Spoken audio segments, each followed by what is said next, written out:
नमः. Om. The Gita, as others see it.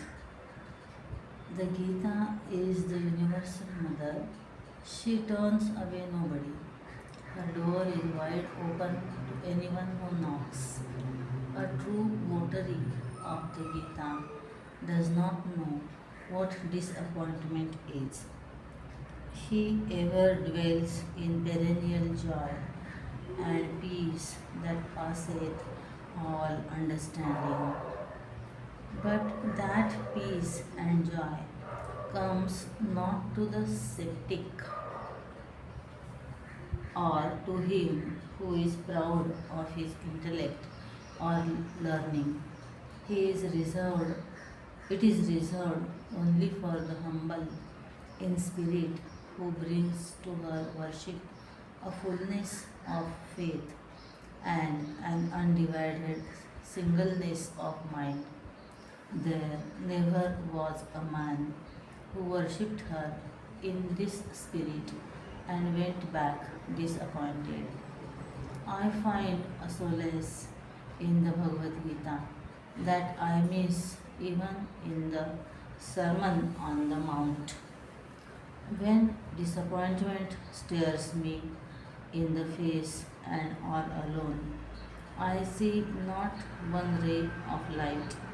I go back to the Bhagavad Gita. I find a verse here and a verse there, and I immediately begin to smile in the midst of overwhelming tragedies. And if they have left no visible, no indelible scare on me, I owe it all to the reteaching of the Bhagavad Gita. Mahatma Gandhi. What is the message of the Gita and what is its working value? Its spiritual utility to the human mind of the present day, after the long ages that have elapsed since it was written, and the great subsequent transformations of thought and experience. The human mind always moves forward, alters its viewpoint, and enlarges its thought substance. And the effect of these changes is to render past systems of thinking absolute, or when they are preserved, to extend, to modify, and subtly or visibly to alter their value. The vitality of ancient doctrine consists in the extent to which it naturally lends itself to such a treatment, for that means that whatever may have been the limitations of the absolutions of the form of its thought, the truth of substance, the truth of living vision, and the experience on which its system was built, is still sound and retains a permanent validity and significance. The Gita is a book that has gone extraordinarily well, and it is almost as fresh as still in its real substance, quite as new, because always renewable in experience, as when it first appeared in or was written into the frame of the Mahabharata. It is still received in India as one of the great bodies of teaching, doctrine that most authoritatively govern religious thinking, and its teaching is acknowledged as of the highest value, if not wholly accepted, by almost all shades of religious belief and opinion. Its significance is not merely philosophic or academic, but immediate and living, and influence both for thought and action, and its ideas are actually at work as a powerful shaping factor in the revival and renewal of a nation and a culture. It has even been said recently by a great voice that all the needs for a spiritual life are to be found in the Gita. It would be to encourage the superstition of the book, to take too literally that utterance. The truth of the Spirit is infinite and cannot be circumscribed in that manner. Still, it may be said that most of the main clues are there, and that after all, the latter developments of spiritual experience and discovery, we can still return to it for inspiration and guidance. Outside India, too, it is universally acknowledged as one of the world's great scriptures, although in Europe its thought is better understood than its secret of spiritual practice. Arvindo Ghosh. The Gita is not preached either as a pastime for persons tired out after living a worldly life in the pursuit of selfish motives, nor as a preparatory lesson for living such worldly life, but in order to give philosophical advice as to how one should live one's worldly life with an eye to release moksha and as to the true duty of human beings in worldly life. My last prayer to everyone, therefore, is that one should not fail to thoroughly understand this ancient science of the life of a householder or of worldly life as early as possible in one's life. Lokamanya Tilak. Among the priceless teachings that may be found in the great Hindu poem Mahabharata, there is none so rare and precious as this, the Lord's song, since it fell down the divine lips of Sri Krishna on the field of battle and stilled the surging emotions of his disciple and friend. How many troubled hearts has it quietened and strengthened? How many weary souls has it laid to him? It is meant to lift the aspirant from the lower levels of renunciation, where objects are renounced, to the loftier heights where desires are dead, and where the yogi dwells in calm and ceaseless contemplation while his body and mind are actively employed in discharging the duties that fall to his lot in life. That the spiritual man need not be a recluse, that union with divine life may be achieved and maintained in the midst of worldly affairs, that the obstacles to that union lie not outside us but within us. Such is the central lesson of the Bhagavad Gita. It is a scripture of yoga. Now, yoga is literally union and it means harmony with the divine law, becoming one with the divine life by the subdual of all outward going energies. To reach this, balance must be gained, as also equilibrium, so that self joined to the self shall not be affected by pleasure or pain, desire or aversion, or any of the pair of opposites between which untrained selves swing backwards and forwards. Moderation is therefore the keynote of the Gita, and the harmonizing of all the constituents of man till they vibrate in perfection and perfect attunement with the One, the Supreme Self. This is the aim the disciple is to set before him.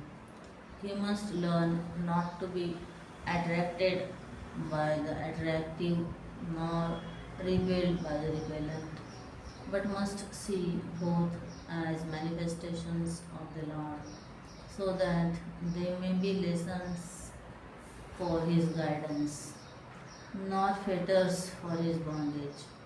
In the midst of turmoil, he must rest in the Lord of peace, discharging every duty to the fullest, not because he seeks the results of his actions, but because it is his duty to perform them. His heart is an altar of love to his Lord, the flame burning upon it. All his acts, physical and mental, are sacrifices offered at the altar, and once offered, he has with them no further concern. As though to make the lesson more impressive, it was given on a field of battle.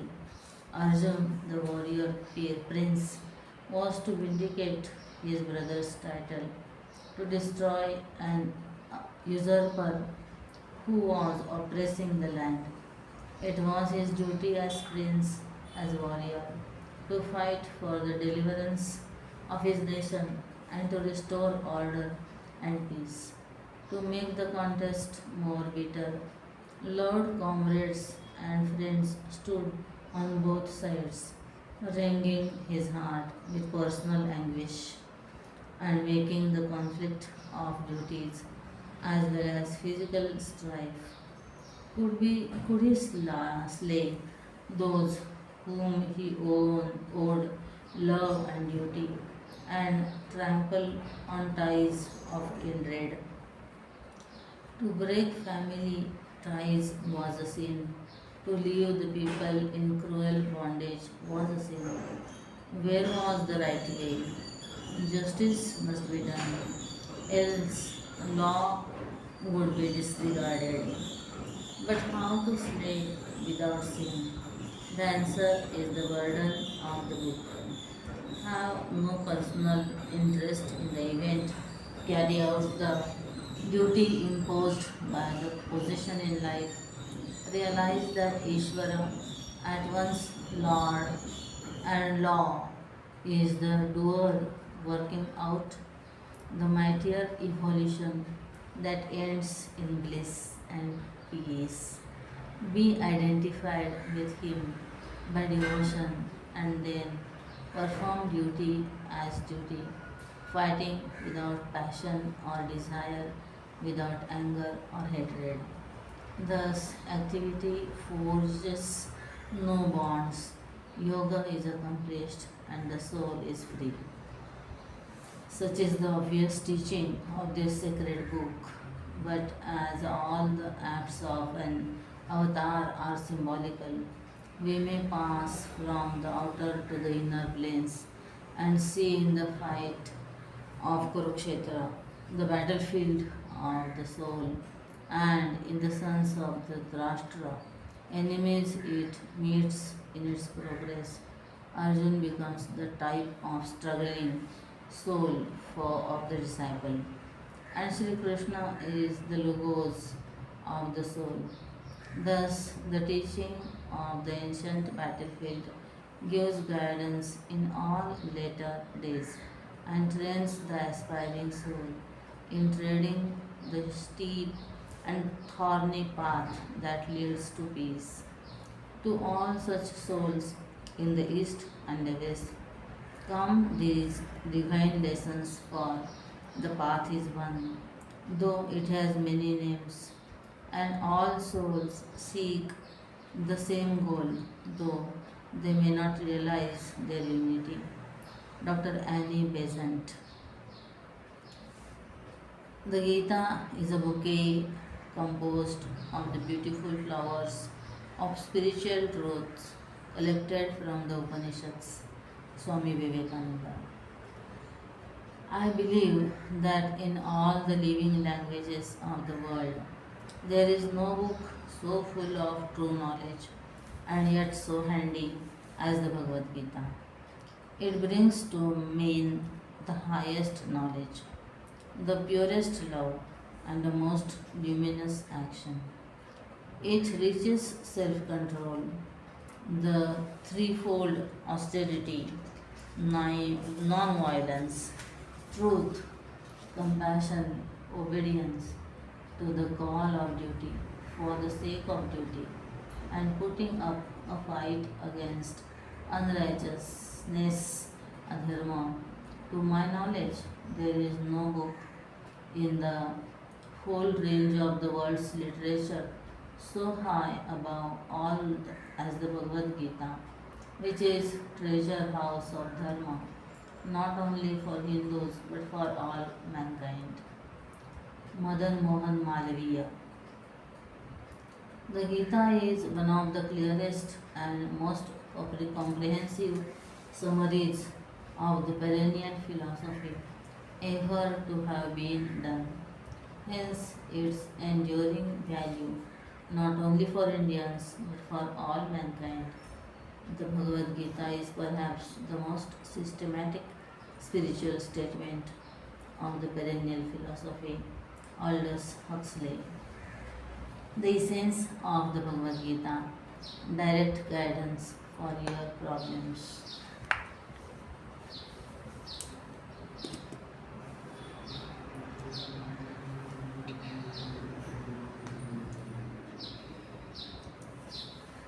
Topic, chapter, verses. Who is God? What is God's nature? What is God's function? What are God's manifestations? Where is God? What is Om? How does confusion affect us? What does religion do to us? How does desire destroy us? How do passions bind us? How do we control our passion? How do we control anger? How do we console the bereaved? How do we help the disillusioned? How do we help the disappointed? How do we help those who have morally slipped? How do we help those who have spiritually fallen? Guidance to politicians, guidance to businessmen, guidance to teenagers, grand vision of universe, right action, increasing efficiency, inner peace, concentration, usefulness to others, joy to oneself, object of meditation, preparation for meditation, reward of meditation, mind in meditation, daily life and meditation, way to meditation, perfect person, spiritually evolved person, science of spiritual growth, science of spiritual fall, spiritual stagnation, nature of matter, nature of spirit, approaches to meditation, relation with God, way to reach the divine goal, glory of the Gita, devotion, surrender, service, wisdom, self control, right food, right speech.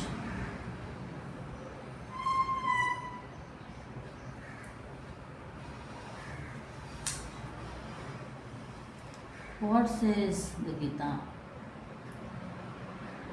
Chapter 1, the Yoga of Arjun, brief introduction.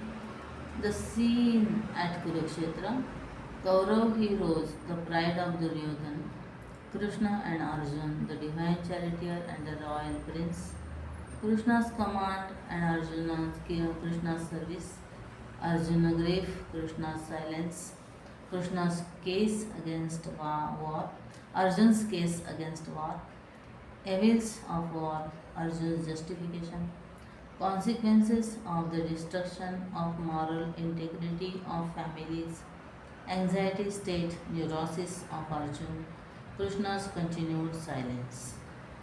Chapter 2, the Yoga of Knowledge, Introduction, Lord's grace, total surrender, Krishna cure for the treatment of Arjun disease begins. Truth behind the reincarnation theory. Finite nature of external challenges. and the call for equipoise of the mind, nature of real and unreal, religious call for action, explanation of the transcendental truth, advice to end grief, face the challenge, dharma of kshatriyas, common man's point of view, and arguments for fighting the war. Arise, resolve to fight, determination with a single pointed mind, misconception, suggestions for removal of misconceptions, true worker, vasana purgation, and self realization. Who is Sthita Prajna? Inner experience of the perfect, silent sage, language of the perfect, control of senses, source of all evil, means of deliverance, contrast between ignorant and wise, desirer of desires. Chapter 3 Karma Yoga Introduction. Arjuna's confusion, self development through action. Action is superior to inaction. Spirit of self dedication, dedicated activities. Social thief, cosmic wheel of cooperative action. Work fulfilled individual. Reasons for performing action. Why should the Lord work? Dynamism of life and action. Detached action. Renunciation of all actions into the Lord. Unto the Lord. Theory of right action. Robber within. Direct message to Arjun. Understand vasanas. Obstructions to higher impulse. Satan of desire, anger, emotion. Discriminative capacity, real and unreal. Secret fortresses of the inner enemy. Desire, advice for restraint of senses. Scheme of self discovery. Chapter 4 The Yoga of Renunciation of Action in Knowledge. Introduction, History of the Supreme Secret, Theory of Incarnation, Freedom of God Man, Purpose of the Bound Infinite, a Path of Salvation, Impartiality of Life Principle, Basis for Introvert and Extrovert, Finer Distinction of Extrovert, Technique of Self-Perfection, Nature of Action and Inaction, Egoless Action, Motive and Attitude of the Action of Man of Perfection, Methods of Dissolving Actions, Right Knowledge makes every act a yajna, Methods of Dissolving Action, continued, Supremacy of Knowledge of True Action, Supremacy of Knowledge, continued, Wisdom destroys sin, qualities necessary for acquiring wisdom, arise, O Bharat. Chapter 5th The Yoga of True Renunciation. Introduction, Attainment of Goal through Action and Renunciation of Action. Nature of a perpetual sannyasi. Goal of Karma Yoga and Sannyasa is the same, realized in the world of action, work of work with detachment, relationship between knowledge and ignorance, experience of the world of truth within oneself, methods of renunciation, liberation or liberated. Chapter 6 The Yoga of Meditation. Introduction, Attainment of Yoga through renunciation of the sense of agency and renunciation of attachment to the fruits of action. Potentiality of a human, love for all at all times, aids to yoga and the attainment of yoga. Stages of progress of the accomplished yogi, instructions for yoga, effect of the yoga of meditation, control of the mind by abhyasa, None who strives to do good ever comes to grief. Stages possible on the way to perfection. Be a yogi. Chapter 7th, The Yoga of Knowledge and Wisdom. Introduction. Me in my real nature. Conscious principle in matter envelopments.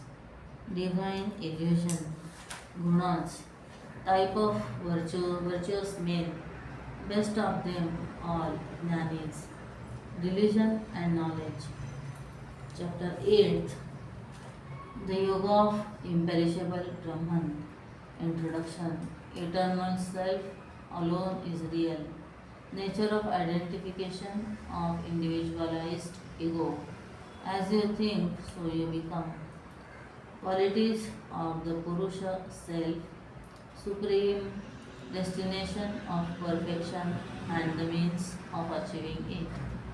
Paths to reach the consummate goal. Chapter 9th, The Yoga of Royal Secret. Introduction. Glory of the art of self-perfection.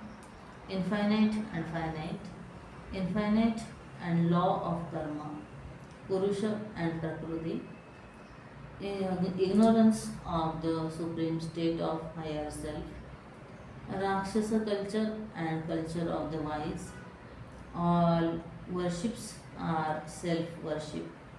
Worship with desire, desireless worship, wrong and right methods of worship, sincerity in devotion, or proper offering, spirit of devout offering. Devotee is never destroyed. Constant awareness, the secret of success. Chapter 10th, The Yoga of Divine Glories. Introduction. Knowledge of the origin of physical, mental, and intellectual life. Qualities of beings.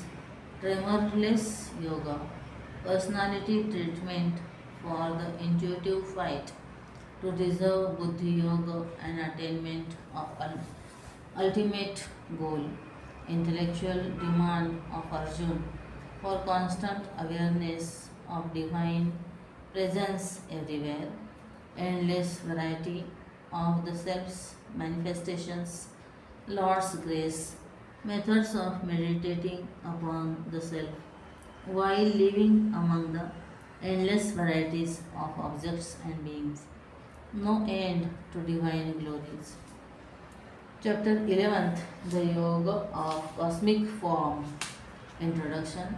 Demand of Arjun for demonstration of the receptacle in which all names and forms have their existence and play. Preparation of Arjun for the demonstration. Glimpse of the cosmic form reported by Sanjay. Wonderment. Arjun's perception of the cosmic form. Arjun's conclusions. Description of the imperishable truth. Fearful form of the infinite. Principle of time. An instrument in his hands. Surrender of Arjun. Adoration, prostrations, apologies for non-understanding, prostrations, satisfaction, Lord's grace in realization, no easy experience, glory of the cosmic form, undivided devotion. Chapter 12, The Yoga of Devotion. Introduction. Unwavering devotion to the manifest or the unmanifest. A true devotee, a true seeker, conditions to be followed in being a true devotee, secret of harnessing the entire inner man, yoga of constant practice, execution of his will, renunciation of the fruits of all actions, conclusions about the suggested paths, ways of life for all seekers, characteristic features of a real devotee, picture of the perfect devotee, awakening to the inner spiritual nature, equanimity. Chapter 13, The Yoga of Field and its Knower. Introduction. Kshetra and Kshetrajna, Matter and Spirit. What constitutes the field, the matter? Description of elements of knowledge. Steps in aid of knowledge. What is to be known by this knowledge? Description of the eternal truth. Self in one is the self in all. Relationship, nature of matter and spirit. Paths of self knowledge. Results of the possession of knowledge of the field and the knower. Plurality in the self, but not of the self. Nature of self, function of the spirit in the body, and the fulfillment of life by realizing the relationship between the field and the knower of the field. Chapter 14, The Yoga of Guna. Introduction. Relationship between the matter and the spirit. Gunas behind the spirit within matter. Sattva guna, attachment to happiness. Rajoguna, attachment to action. Tamoguna, attachment to lower nature, leading to misconceptions. Actions of the gunas, symptoms of the predominance of each of the three gunas in an individual. The fruits of actions according to each of the three gunas. The functions of gunas while they appear on the stage of the mind intellect. Transcendence of gunas, characteristics of the individual who has crossed over the three gunas. Chapter 15, The Yoga of the Supreme Spirit. Introduction. Tree of life and its relationship with the infinite, eternal goal, nature of ego, jiva, realization of the self, manifestations of the self, perishable, imperishable, and the Supreme Purush, knowledge of true nature of the Lord. Chapter 16, The Yoga of Divine and Devilish Estates. Introduction. Noble traits in a cultured man living the Hindu way of life. Description of the devilish nature. Effects of the two natures. The pure materialist. Motives of the materialist. Attitude of the materialist towards life. Characteristics of the materialists. Evolution suffered. Three gateways to hell. Path to the goal supreme. Act here according to the ordinances of the scriptures. Chapter 17, The Yoga of Threefold Faith. Introduction. Three types of faith. Relationship of one's nature and one's faith. Three kinds of food. Three types of sacrifices. Sattvic types of tapas. Rajasic and tamasic tapas. Three kinds of charity. Eternal reality. Om Tat Sat. Chapter 18, The Yoga of Liberation through Renunciation. Introduction. Disciplines in our activities, sannyasa and tyaga, work the greatest homage unto the Supreme. Krishna way of action. Types of tyaga. Actions constitute the insignia of life. Fruits of action. Reaction from three types of tyaga. Five constituents, parts of every action. Sense of agency of the self in an illusion is an illusion. Impulse to action and basis of action. Threefold nature of knowledge. Threefold nature of action. Three kinds of doers. Three types of buddhi. Three kinds of shruti. Three types of happiness. Sattva is universal in all bosoms. manifesting in various varying degrees. Classification of mankind according to Swabhava and Swadharma. Four kinds of social living determined by psychological characteristics: devotion to one's own duty, attainment of perfection. Better is one's own dharma, though imperfect. Supreme state of freedom from action, techniques of meditation, enduring values of life, attainment of the eternal state. You must fight, expressing through all activities, is the Lord of the universe. Surrender unto Him. Think independently and come to your conclusions. Four conditions for a successful seeker: His divine willingness to undertake the service of His devotee, process of study and for communication of the sacred books dealing with the science of life. Doubts are gone. I shall act according to your word. What a marvelous revelation! Yogeshwara Krishna and Dhanurdhara Partha, the symbolism of a way of life. General introduction to the Bhagavad Gita. If the Upanishads are the textbooks of philosophical principles discussing man, world, and God, the Gita is a handbook of instructions as to how every human being can come to live the subtle philosophical principles of Vedanta in the actual workaday world.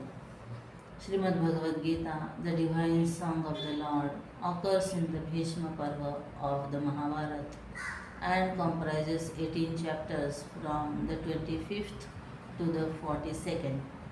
This great handbook of practical living marked a positive revolution in Hinduism and inaugurated a Hindu renaissance for the ages that followed the Puranic era. In the Song of the Lord, the Gita, the poet seer Vyasa has brought the Vedic truths from the sequestered Himalayan caves into the active fields of political life and into the confusing tensions of an imminent fratricidal war. Under the stress of some psychological maladjustments, Arjuna got shattered in his mental equipoise and lost his capacity to act with true discrimination. Lord Krishna takes in hand that neurotic mind of Arjuna for Hindu treatment with Vedic truths. Religion is philosophy in action.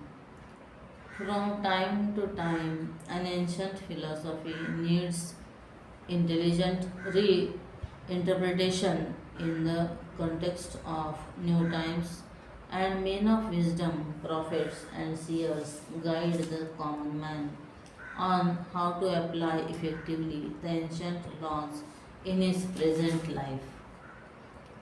If we try to digest properly the implications of the Gita's advice in the light of Vedic lore, it becomes amply clear how actions performed without egocentric desires purge the mind of its deep seated impressions and make it increasingly subtle in its purification and preparation for greater flights into the infinite beyond.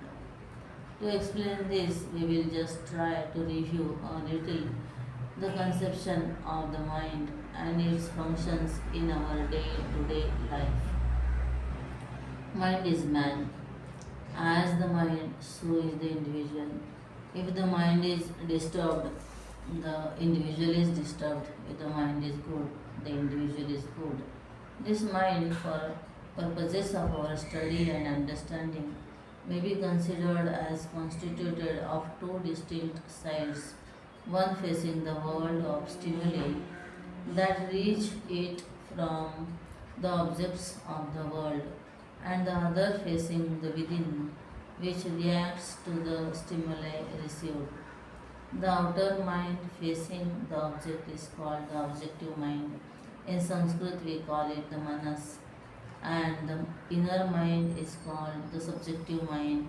In Sanskrit, the buddhi.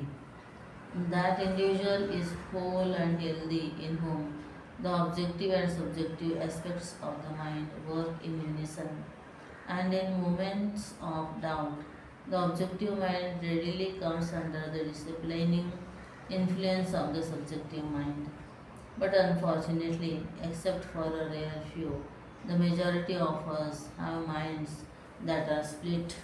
This split between the subjective and the objective aspects of our life is mainly created by the layer of egoistic desires in the individual. The greater the distance between these two aspects of the mind, the greater the inner confusion in the individual, and the greater the egoism and low desires which the individual comes to exhibit in life.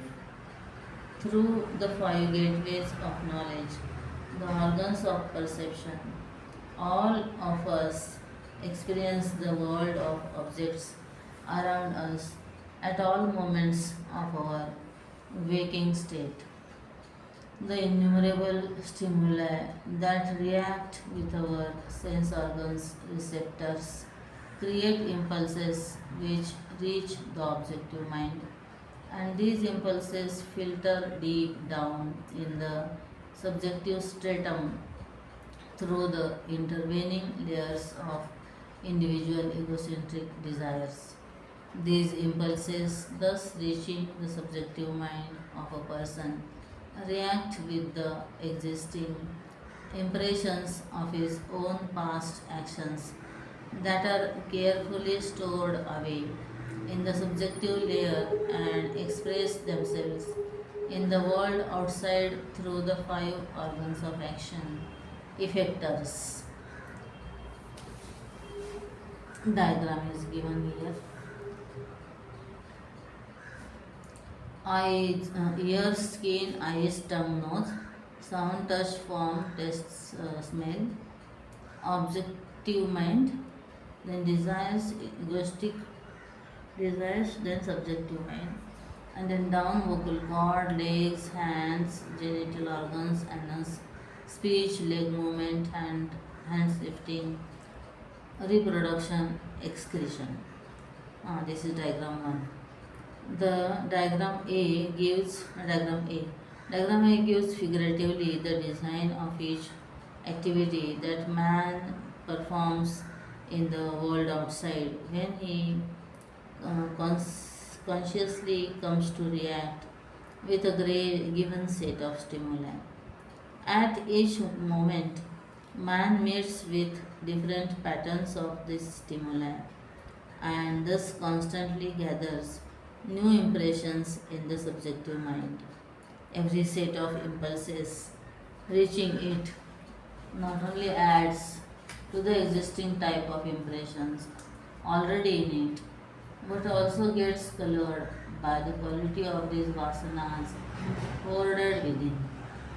When they are translated into action, the actions carry a flavor of the existing vasanas in the subjective mind. All of us live constantly meeting a variety of experiences, and at each incident, we perceive, react with the perceived, and come to act in the outer field. In this process, we unwittingly come to hoard in ourselves more and more dirt of new impressions. The subjective mind gets increasingly granulated by overlapping signatures of our past moments. These granulations make the subjective mind dull and opaque and form, as it were, an impregnable wall between ourselves and the spiritual divinity that shines eternally as pure consciousness in all of us deep within the core of our personality. The theory of Vedanta repeats that reduction of the vasanas is the means of volatilizing the mind. When I look into a mirror and do not see my face in it, it is not because the mirror is not reflecting the object in front of it, but because the reflected image is not perceptible to my vision due to perhaps the thick layer of dust on the mirror. With a duster, when I clean the mirror, the act of cleaning does not create the reflection of the face, but it only unveils the reflection which has already there. Similarly, man is not aware today of his divine spiritual nature because the subjective mind reflecting it is thickly coated with dull vasanas gathered by it during its egocentric, passionate existence in the world. To bring the subjective and the objective aspects of the mind together into a happy marriage where the objective mind is well disciplined to act faithfully as per the guidance of the subjective is the yoga pointed out in the Gita. This is accomplished by only by the removal of the dividing factor, the egocentric desires. The typical word used in the Gita to indicate this practical implication of yoga is self-explanatory Buddhi Yoga. Diagram B is given here.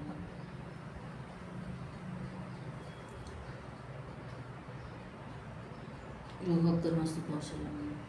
As represented in diagram B, when this happy marriage between the subjective and the objective aspects of the mind has taken place, thereafter that equanimous yogin becomes skilled in action, and he, with his objective mind, reacts intelligently and faithfully to the external stimuli.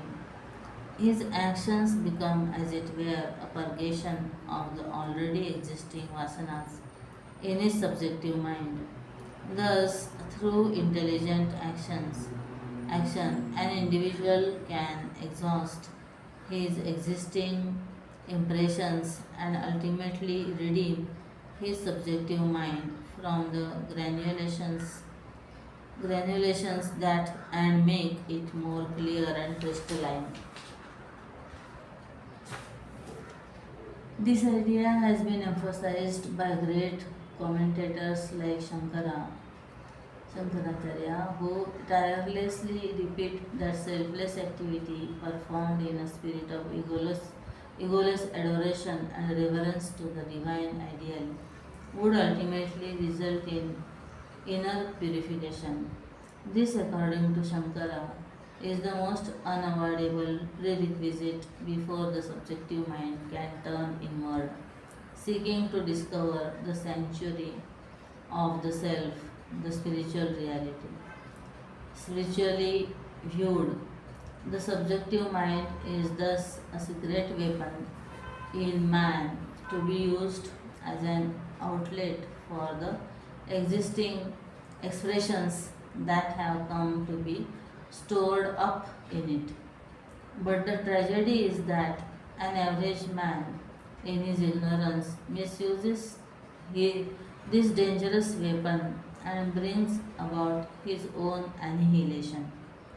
He uses it as an inlet and creates during his selfish activities performed with low motives a new stock of mental impressions. In order to exhaust them, nature provides new equipments, bodies, in which the same ego comes to live repeatedly, life after life. The message of Gita clearly points out that actions are not to be avoided and the world of objects is not to be denied. On the contrary, by making use of them intelligently, we must strive selflessly and force the very samsara to provide us with a field for exhausting our mental dirt. An unhealthy mind divided in itself as we explained earlier, becomes an easy prey to a host of psychological diseases. Weakened in its constitution, it easily becomes a victim to all contagious contagions. Arjuna was an average educated man, and from the details of the Mahabharata, we know the environment in which he grew up. But for the entire Mahabharata, we would not appreciate so fully Arjuna's mental condition, without which Krishna's message would have fallen flat upon the readers. Therefore, the Gita is an intrinsic part of the entire Mahabharata, and the classic would have been a hodgepodge story without pith and dignity if Srimad Bhagavad Gita was not in it, and the Gita would have been a mere philosophical riddle poem without the Mahabharata background. The story and the poem together are an organic whole. Each devoid of the other would be ineffectual and empty. Modern psychology exhausts volumes in describing to us the dreary results of suppression and repression of emotions. There are many moments in our life when we knowingly suppress many of our emotions, but more often in our day to day life, we unconsciously repress many of our sentiments.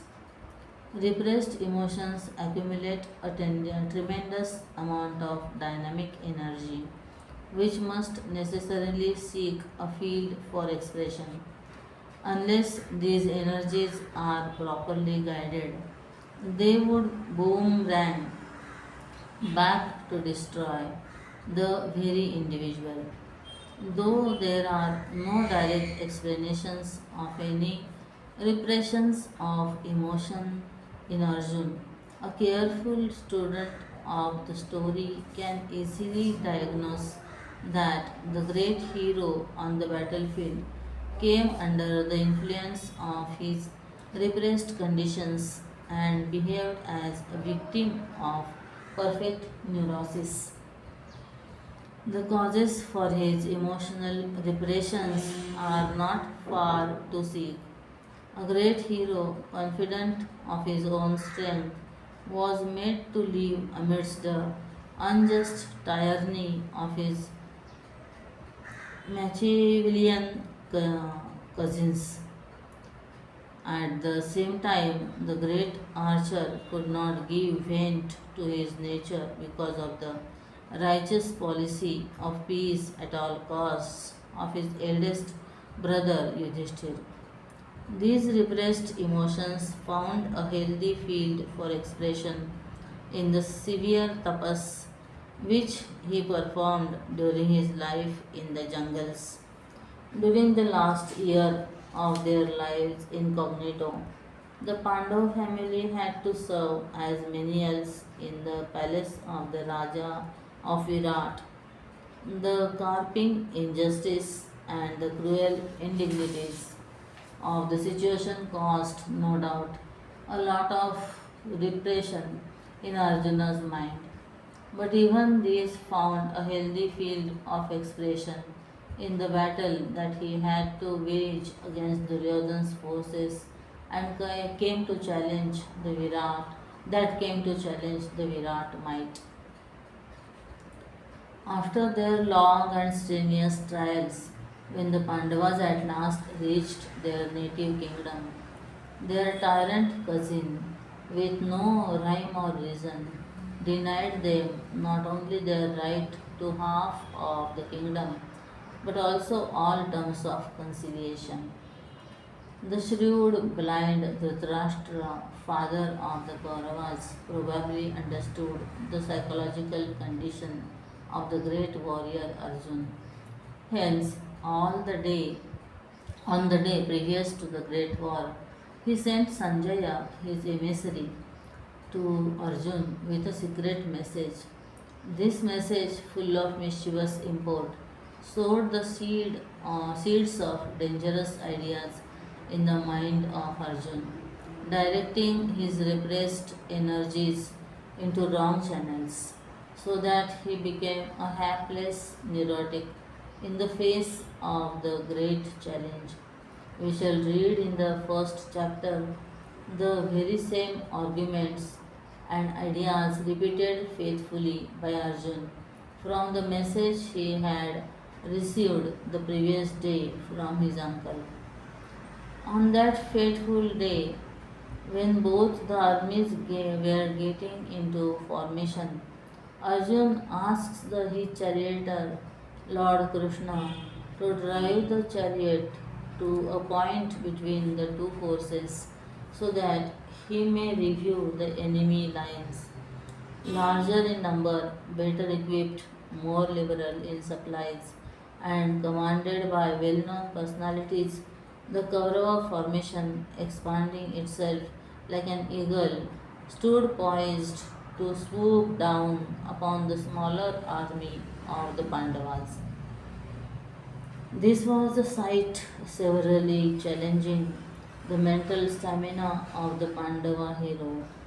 His objective mind, under the impact of the stimuli, could not find any reaction from its subjective mind, buddhi, because the shattering of these two aspects was complete due to the intervening layers of his egocentric assumptions and desire prompted anxieties. The dynamic forces released in his mind due to the repressions were not properly channelized but were misdirected by the suggestions of Dhritarashtra's words, and therefore the greatest hero of the times, Arjuna, suddenly became a despondent, bewildered, neurotic patient. The Krishna treatment of this patient of psychological derangement was certainly a specific cure, in as much as in the last chapter we definitely hear Arjuna declaring that all his delusions have ended. The rest of the story of how, having come into his own, he became a rejuvenated warrior of tremendous strength and valor is quite well known to all students of this great classic. In varying degrees, every man is a victim of this Arjuna disease, and the Krishna cure, being specific, is available to all of us at all times in the philosophy of the Gita. In the second chapter, which is almost a summary of the entire Gita, Krishna indicates the two main lines of treatment. One is a treatment of idealism, wherein Arjun is directed to a greater reality than his mind, ego, and intellect, and thereby the divorce between the subjective and the objective aspects of his mind is eliminated to some extent. In the second half of the same chapter, we shall read the and come to understand how selfless activity will purge the existing vasanas in the individual. Arjun being a Kshatriya, his mind was colored by the impression of Rajoguna activity, and so he needed a battlefield to exhaust those impressions. Thus, we find Krishna repeatedly goading his friend with the words, "Get up and fight." This need not necessarily mean that the Gita is a war-mongering scripture of the ruling class. It is a call to each one of us to get up and fight the battle of our own life according to our own vasanas, sadharma, so that we may exhaust them and thus gain inner purity. As we take it up stanza by stanza for the close study of the entire song, We shall try to see how Krishna indicates the same truth from different angles of vision and explains it in different words. Om, Om, Om. Arjuna Grief Introduction. No other race in the world had ever harnessed so successfully the scintillating possibilities of the drama in literature for the purposes of philosophical exposition as the ancient Hindus. The Upanishads were recorded in the form of conversations between the teacher and the taught in the quiet atmosphere of the silent and peaceful Himalayan valleys. In the Gita, however, the highest and the best in Hindu philosophy have been reiterated in a most elaborate and detailed dramatic layout amidst the din and roar of a total war. Krishna gives his message of manly action to Arjuna amidst the breathing, palpitating environment of the clash and carnage of a battlefield. The Kauravas, 100 in number, represent the innumerable ungodly forces of negative tendencies within man's bosom, and the Pandavas, no doubt, represent the divine impulses in him. A constant Mahabharat war is being waged within every one of us at all our crucial moments of action, and in all cases, the negative forces in each one of us are larger in number and usually mightier in their effectiveness, while the inner divine army is ever lesser in number and apparently comparatively weaker in efficiency. Therefore, every single individual at the moment of his inward checking up must necessarily feel the desperations of Arjuna. The story of Mahabharata sounds an optimistic note of hope to man that even though the diviner impulses are seemingly less in number, if the same are organized fully and brought under the guidance of the Supreme Lord, Krishna, the Self, then under his guidance they can easily be ushered into a true and permanent victory over the outnumbering forces of lust and greed. The Kauravas, representing the negative tendencies and the sinful motives in a mortal's bosom, are born as children to the old king Dhritarashtra, a born blind prince. He was wedded to Gandhari, who had voluntarily blinded herself by putting bandages over her eyes. Commentators are tempted to see in this a very appropriate significance.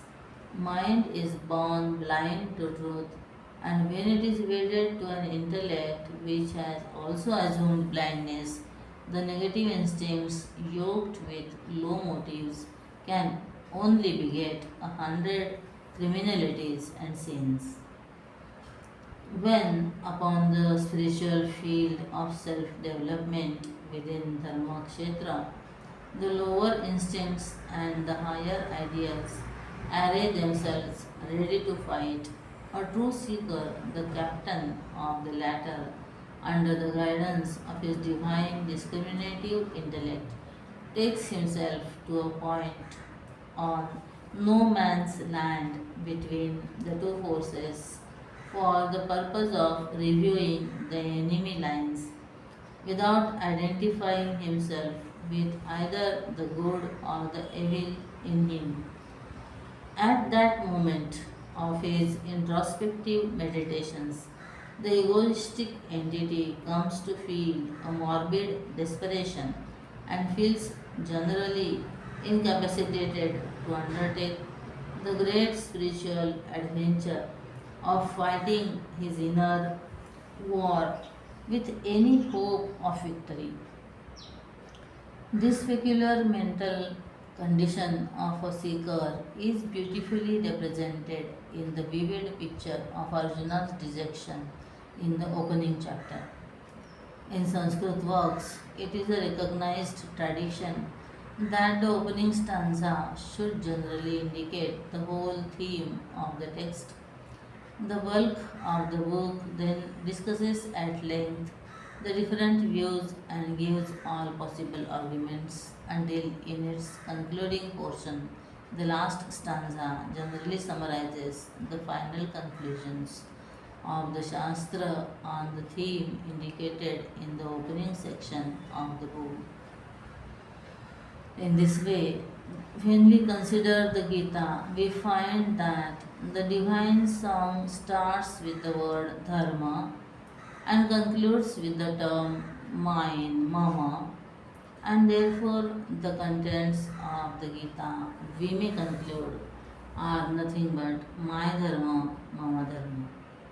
The term dharma is one of the most intractable terms in Hindu philosophy, derived from the root dhar, dhru, to uphold, sustain, support.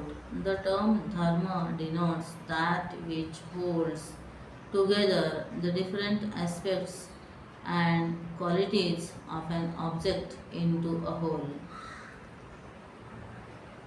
Dharanath धर्मम इत्याहु धर्मेण विधृता प्रजा.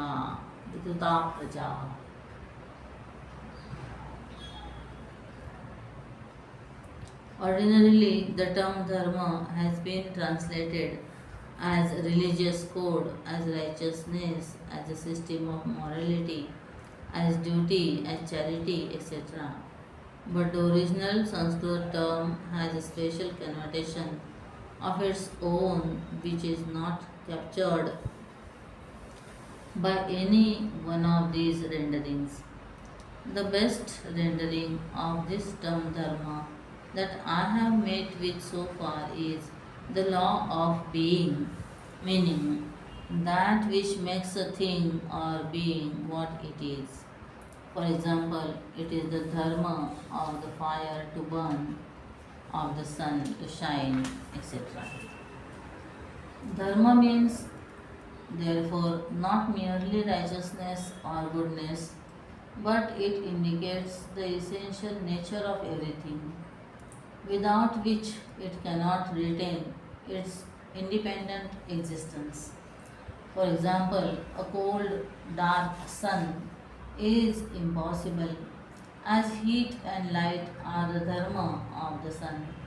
Similarly, if we are to live as truly dynamic men in the world, we can only do so by being faithful to our true nature. And the Gita explains to me my dharma. In using thus the first person possessive noun, this scripture perhaps indicates that the song divine sung through the 18 chapters is to be subjectively transcribed, lived, and personally experienced by each student in his own life. Dhritarashtra said, 1. What did the sons of Pandu and also my people do when desirous of fight?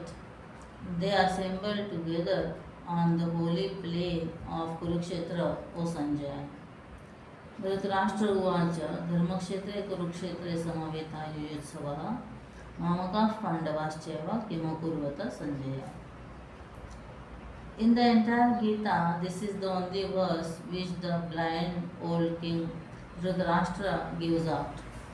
All the rest of the 700 stanzas are Sanjaya's report on what happened on the Kurukshetra battlefield just before the war. The blind old king is certainly conscious of the palpable injustices that he had done to his nephews, the Pandavas. Dhritarashtra knew the relative strength of the two armies and therefore was fully confident of the larger strength of his son's army, and yet the viciousness of his past and the consciousness of the crimes perpetrated seemed to be weighing heavily upon the heart of the blind king, and so he has his own doubts on the outcome of this war. He asks Sanjay to explain to him what is happening on the battlefield of Kurukshetra.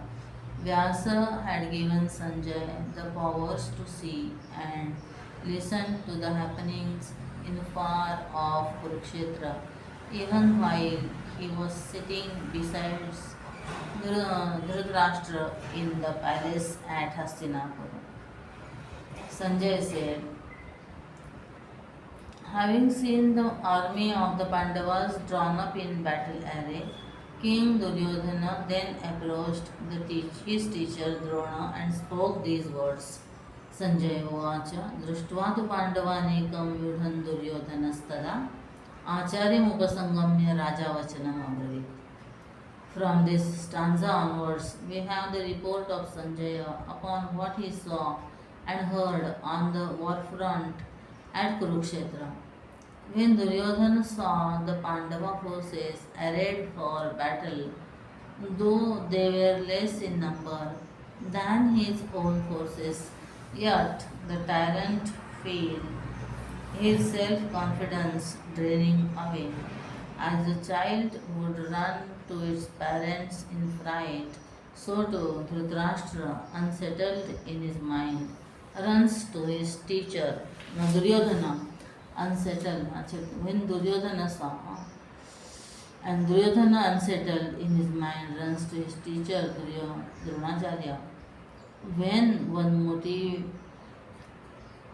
motives are, when our motives are impure and our cause unjust, however well equipped we may be, our minds should necessarily feel restless and agitated. This is the mental condition of all tyrants and lusty dictators. 3. पश्येतां पाण्डुपुत्राणाम् आचार्य महतीं जमुं व्यूढां द्रुपदपुत्रेण तव शिष्येण धीमता.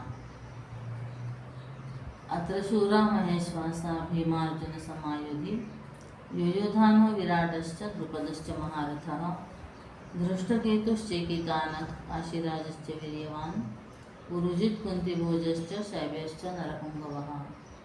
Behold, O teacher, this mighty army of the sons of Pandu, arrayed by the son of Drupada, thy wise disciple.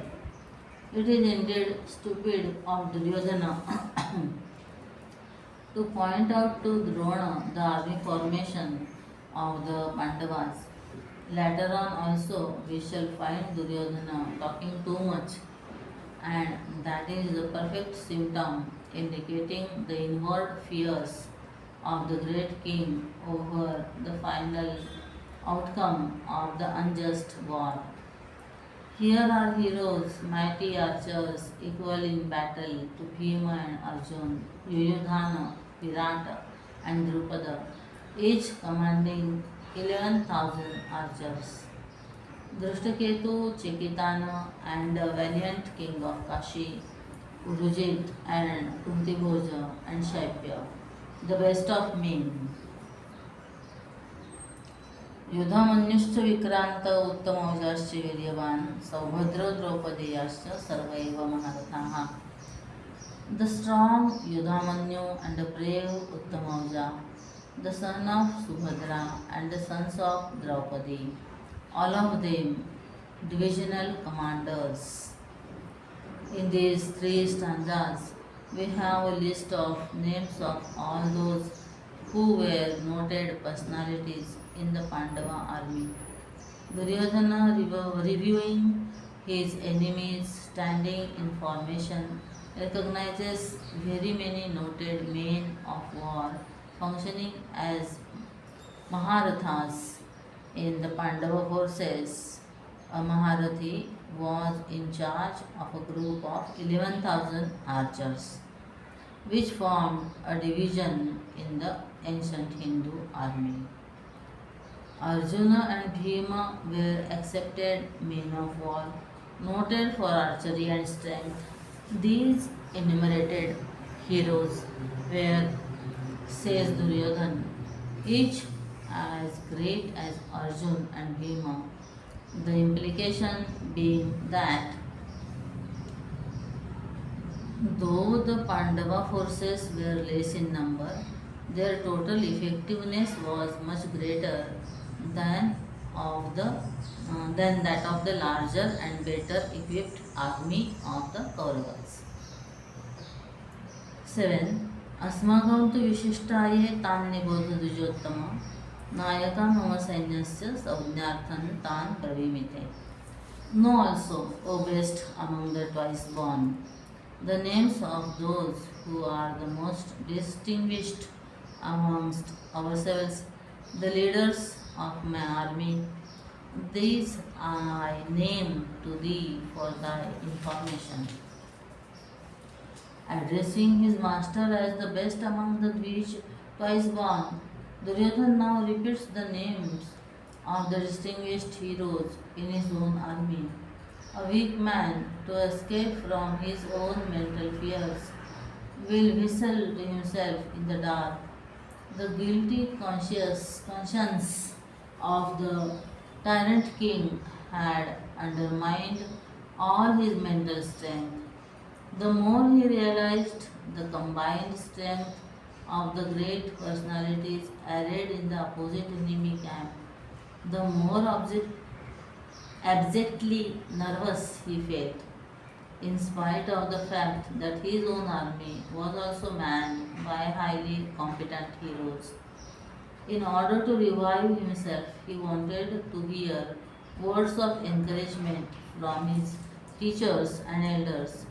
But when Duryodhana met Drona, the Acharya chose to remain silent, and the helpless king had to find for himself new means of encouragement to revive his own drooping enthusiasm. Therefore, he started enumerating the great leaders in his own army. When a person has thus completely lost his morale due to the heavy burden of his own crimes weighing on his conscience, it is but natural that he loses all sense of proportion in his words. At such moments of high tension, an individual clearly exhibits his true mental culture. He addresses his own teacher as the best among the twice born. A Brahman is considered as twice born because of his inner spiritual development. When born from his mother's womb, man comes into the world only as the animal called man. Thereafter, through study and contemplation, he gains more and more discipline, and cultured Hindu is called a Brahmin. After all, Drona is a Brahman by birth, and as such, he must have a great share of softness of heart. Moreover, the enemy lines are fully manned by his own dear students. As a shrewd dictator, Duryodhana entertained shameless doubts about the loyalty of his own teacher. This is but an instinctive fear, which is natural with all men of foul motives and crooked dealings. When we are not ourselves pure, we will project our own weaknesses and impurities on others who are working around us as our subordinates. 8. भवान् भीष्मश्च कर्णश्च कृपश्च समितिञ्जयः अश्वत्थामा विकर्णश्च सौमदत्तिस्तथैव च. Yourself and Bhishma and Karna and also Krupa, the victorious in war, Ashwatthama, Vikarna, and also the son of Somadatta. Though Duryodhana, in his mental hysteria, got slightly upset at the subjective onslaught of his own brutal motives and past crimes, like the true dictator that he was, he regained his balance in no time. The moment he had split out in his insulting arrogance, the term twice born, in addressing his teacher, he realized that he had overstepped the bounds of discretion. Perhaps the cold silence of the revered Acharya spoke amply to Duryodhana. 9. अन्ये च बहवः शूरा मदर्थे त्यक्तजीविताः नानाशस्त्रप्रहरणाः सर्वे युद्धविशारदाः. And many other heroes who are determined to give up their lives for my sake, armed with various weapons and missiles, all well skilled in battle. The incorrigible vanity of the dictatorial tyrant is amply clear when he arrogates to himself the stupendous honor that such a vast army of heroes had come ready to lay down their lives for my sake. To all careful students of the Mahabharata, it cannot be very difficult to estimate how many of these great veterans would have thrown in their lot with Duryodhana had it not been for the fact that Bhishma, the grandsire, was fighting in the ranks of the Kauravas. 10. अपर्याप्तं तदस्माकं बलं भीष्माभिरक्षितं पर्याप्तं तिदमेतेषां बलं भीमाभिरक्षितम्. This army of ours defended by Bhishma is insufficient, whereas that army of theirs defended by Bhima is sufficient. Or this army of ours protected by Bhishma is unlimited, whereas that army of theirs protected by Bhima is limited. In the art of warfare, then known among the ancient Hindus, each army had no doubt a commander in chief, but it also had a powerful man of valor, courage, and intelligence who functioned as a defender. In the Kaurava forces, Bhishma officiated as the defender, and in the Pandava forces, Bhima held the office. 11. अयनेषु च सर्वेषु यथा भागमवस्थिताः भीष्ममेवाभिरक्षन्तु भवन्तः सर्व एव हि. Therefore do you all, stationed in your respective positions in the several divisions of the army, protect Bhishma alone. After thus expressing in a soliloquy his own estimate of the relative strength and merit of the two forces, now arrayed ready for a total war, the king in Duryodhan rises above his mental clouds of desperation to shoot forth his imperial orders to his army officers. He advises them that each commander must keep to his position and fight in disciplined order, and all of them should spare no pains to see that the revered Bhishma is well protected. Perhaps Duryodhan suspects that the lusty force that he had mobilized is an ill assorted, heterogeneous army constituted of the various tribal chieftains and kings of distant lands, and that the strength of such an army could be assured only when they hold on to a united strategy in all their various maneuvers.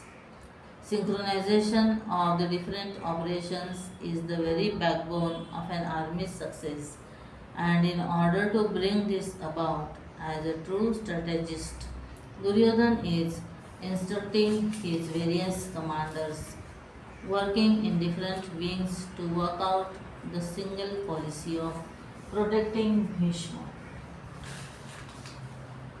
12. तस्य संजनयन् हर्षं कुरु वृद्धः पितामहः सिंहनादमिनद्योजैः शङ्खं दद्मौ प्रतापवान्. His glorious grandsire Bhishma, the oldest of the Kauravas, in order to cheer Duryodhana, now sounded aloud a lion's roar and blew his conch.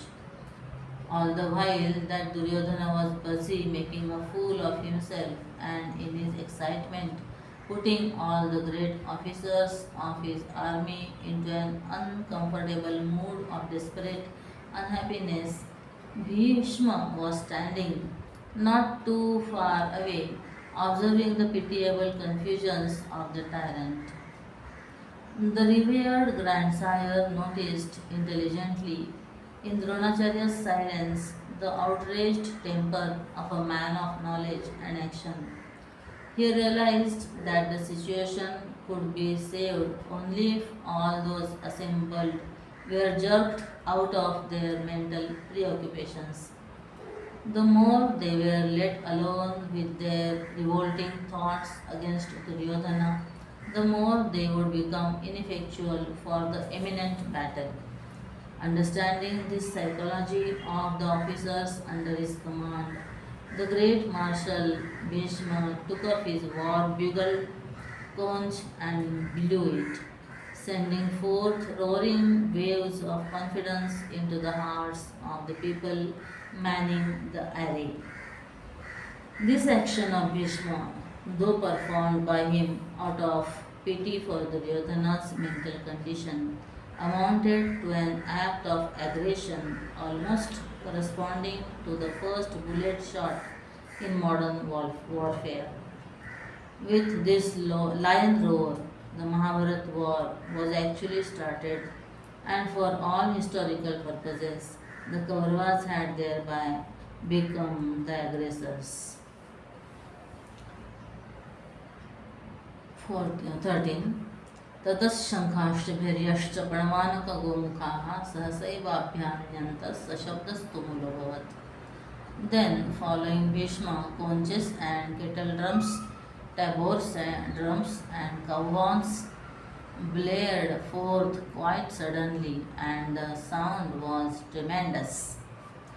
All the commanders were no doubt in high tension, and as soon as they heard the marshal's bugle, individually each one of them took up his instrument and sounded the battle cry.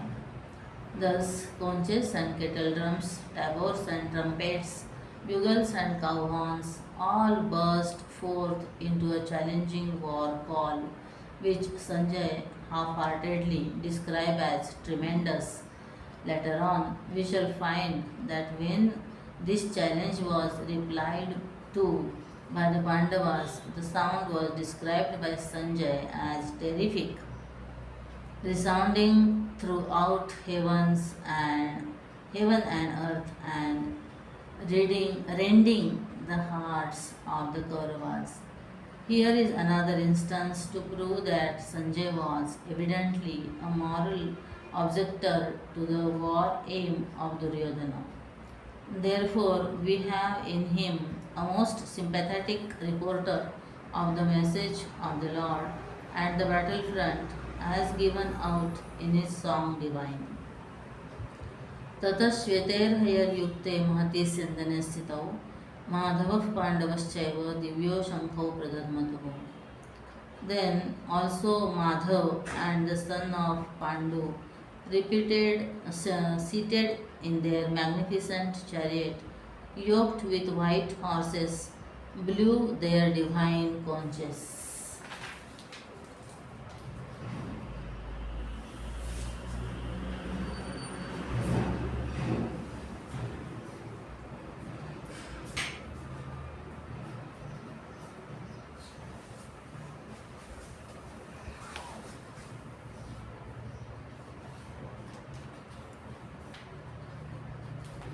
The wealth of detail that has been so lavishly splendid is expressing a simple fact that from the Pandava side, Krishna and Arjun answered the battle cry, clearly shows where Sanjaya's sympathies lay. Here, the description sitting in the magnificent chariot harnessed with white horses, Madhava and Arjuna blew their conches. Divine clearly echoes the hope lurking in the heart of Sanjay that, due to the apparent contrast in the two descriptions, perhaps even at this moment, Dhritarashtra may be persuaded to withdraw his sons from the war front. 15. पाञ्चजन्यं ऋषिकेशो देवदत्तं Dhananjay पौण्ड्रं दद्मौ महाशङ्खं भीमकर्मा वृकोदरः. Rishikesha blew the Panchajanya and Dhananjay Arjun blew the Devadatta and Vrukodara Bhima, the doer of terrific deeds, blew the great conch named Poundra. In his description of the Pandava array, Sanjay is very particular to mention even the name of each warrior's special conch. Panchajanya was blown by Krishna. Rishikesha is the name of the Lord, and it has often been described as meaning the Lord of the senses. But this is according to an old derivation. Rishika Esha, Lord of the senses. But the word Rishika is an obscure one. Modern commentators prefer to explain it as Rush plus Kasha, having short hair.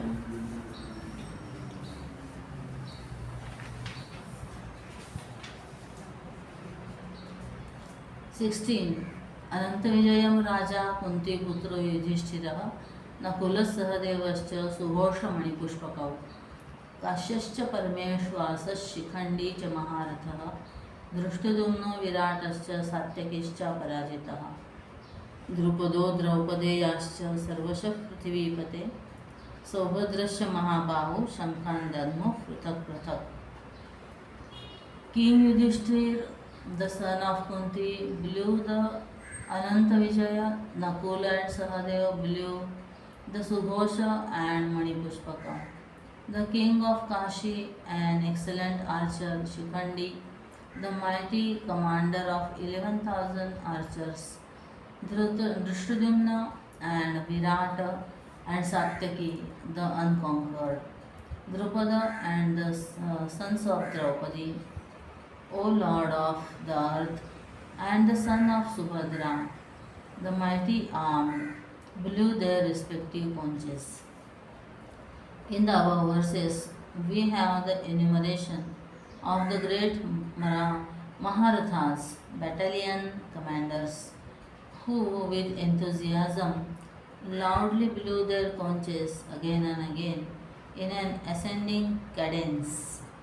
The arrow that ultimately failed Bhishma in the Mahabharat war came from Shikhandi. The charioteer of Krishna, who was also a battalion commander in the Pandava army, was called Satyaki.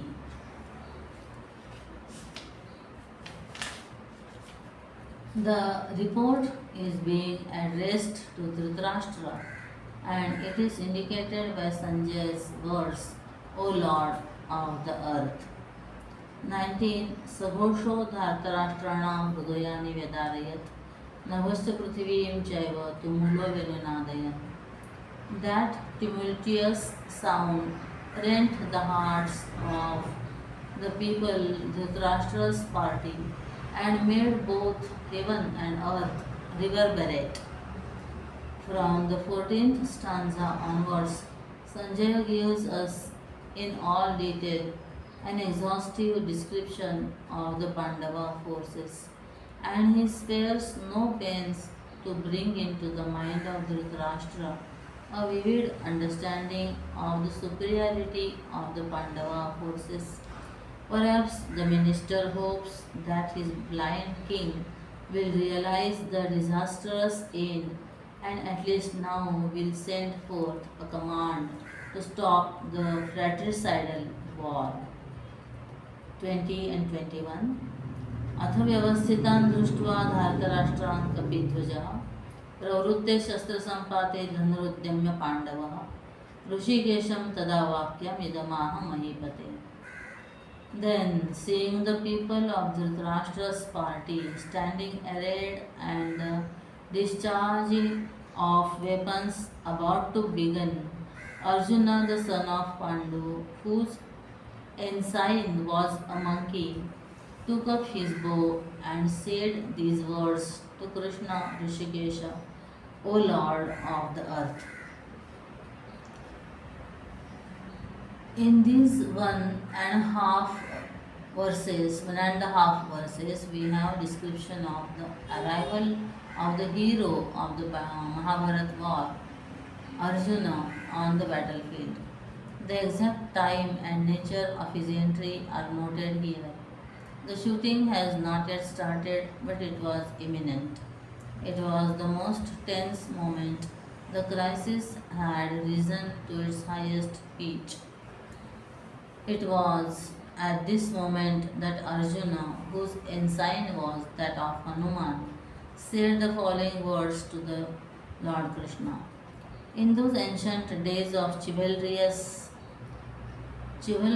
warfare, each honored hero had his own personal flag, carrying on it conspicuously and a well recognized symbol. By the flag flying on the chariot, the enemy could recognize who was the occupant of the chariot. A hero was not generally shot at by an ordinary soldier, but each fought with his equal on the battlefield. This system of carrying a symbol to recognize individuals in the battlefield is faithfully followed even in modern warfare. A high official's vehicle carries insignia of the officer's rank on its very number plate. On the very uniform, even enough details are pinned on to recognize the wearer and identify him. Arjuna's ensign was that of a monkey. The stanza also gives us in hasty strokes the information that Arjuna was impatient to start the righteous war. He had raised his instrument of war, with his bow indicating his readiness to fight. Arjun said, Arjun उवाच सेनयोरुभयोर्मध्ये रथं स्थापयमेच्युत. Arjun said, 21, in the midst of the two armies, place my chariot, O Achyuta. 22, यावदेतान् निरीक्षेऽहं योद्धुकामान् अवस्थितान् कैर्मया सह योद्धव्यम् अस्मिन् रणसमुद्यमे. That I may behold those who stand here desirous of fighting, and on the eve of this battle, let me know with whom I must fight. Here we hear Arjuna's soldier-like command to his charioteer to drive and place the vehicle between the two armies so that he might see and recognize the various heroes whom he has to meet and fight in the great war. In expressing thus a wish to review the enemy lines, the great hero is showing his daring and chivalry, his great courage and firm determination, his adventurous readiness and indomitable energy. Up to this point in the story, Arjuna, the invincible hero of the Mahabharata, was in his own true element, unaffected by any mental hysteria. 23. योत्स्यमानानवेक्षेऽहं ययेतेऽत्र समागताः धार्तराष्ट्रस्य दुर्बुद्धेर्युद्धे प्रियचिकीर्षवः. 23. For I desire to observe those who are assembled here for the fight, wishing to please in battle the evil-minded sons of Dhritarashtra. The verse only reinforces our impression of Arjun gathered in the previous lines. He is giving the reason why he wants to review the enemy lines. As a man of action, he did not want to take any undue risk and so wanted to see for himself who were the low minded, power mad, greed ridden men who had joined the forces of the Kauravas, supporting the palpably tyrannical and evidently unjust cause of the unscrupulous unscrupulous Duryodhana. As we read the stanza, we can almost hear the great warrior's teeth grinding as he spits out these hot words, which express his mental estimate and his relentless cousins. Sanjay said, Sanjay Uvacha, एवमुक्तो ऋषिकेशो गुडाकेशेन Bharat सेनयोरुभयोर्मध्ये स्थापयित्वा रथोत्तमम्.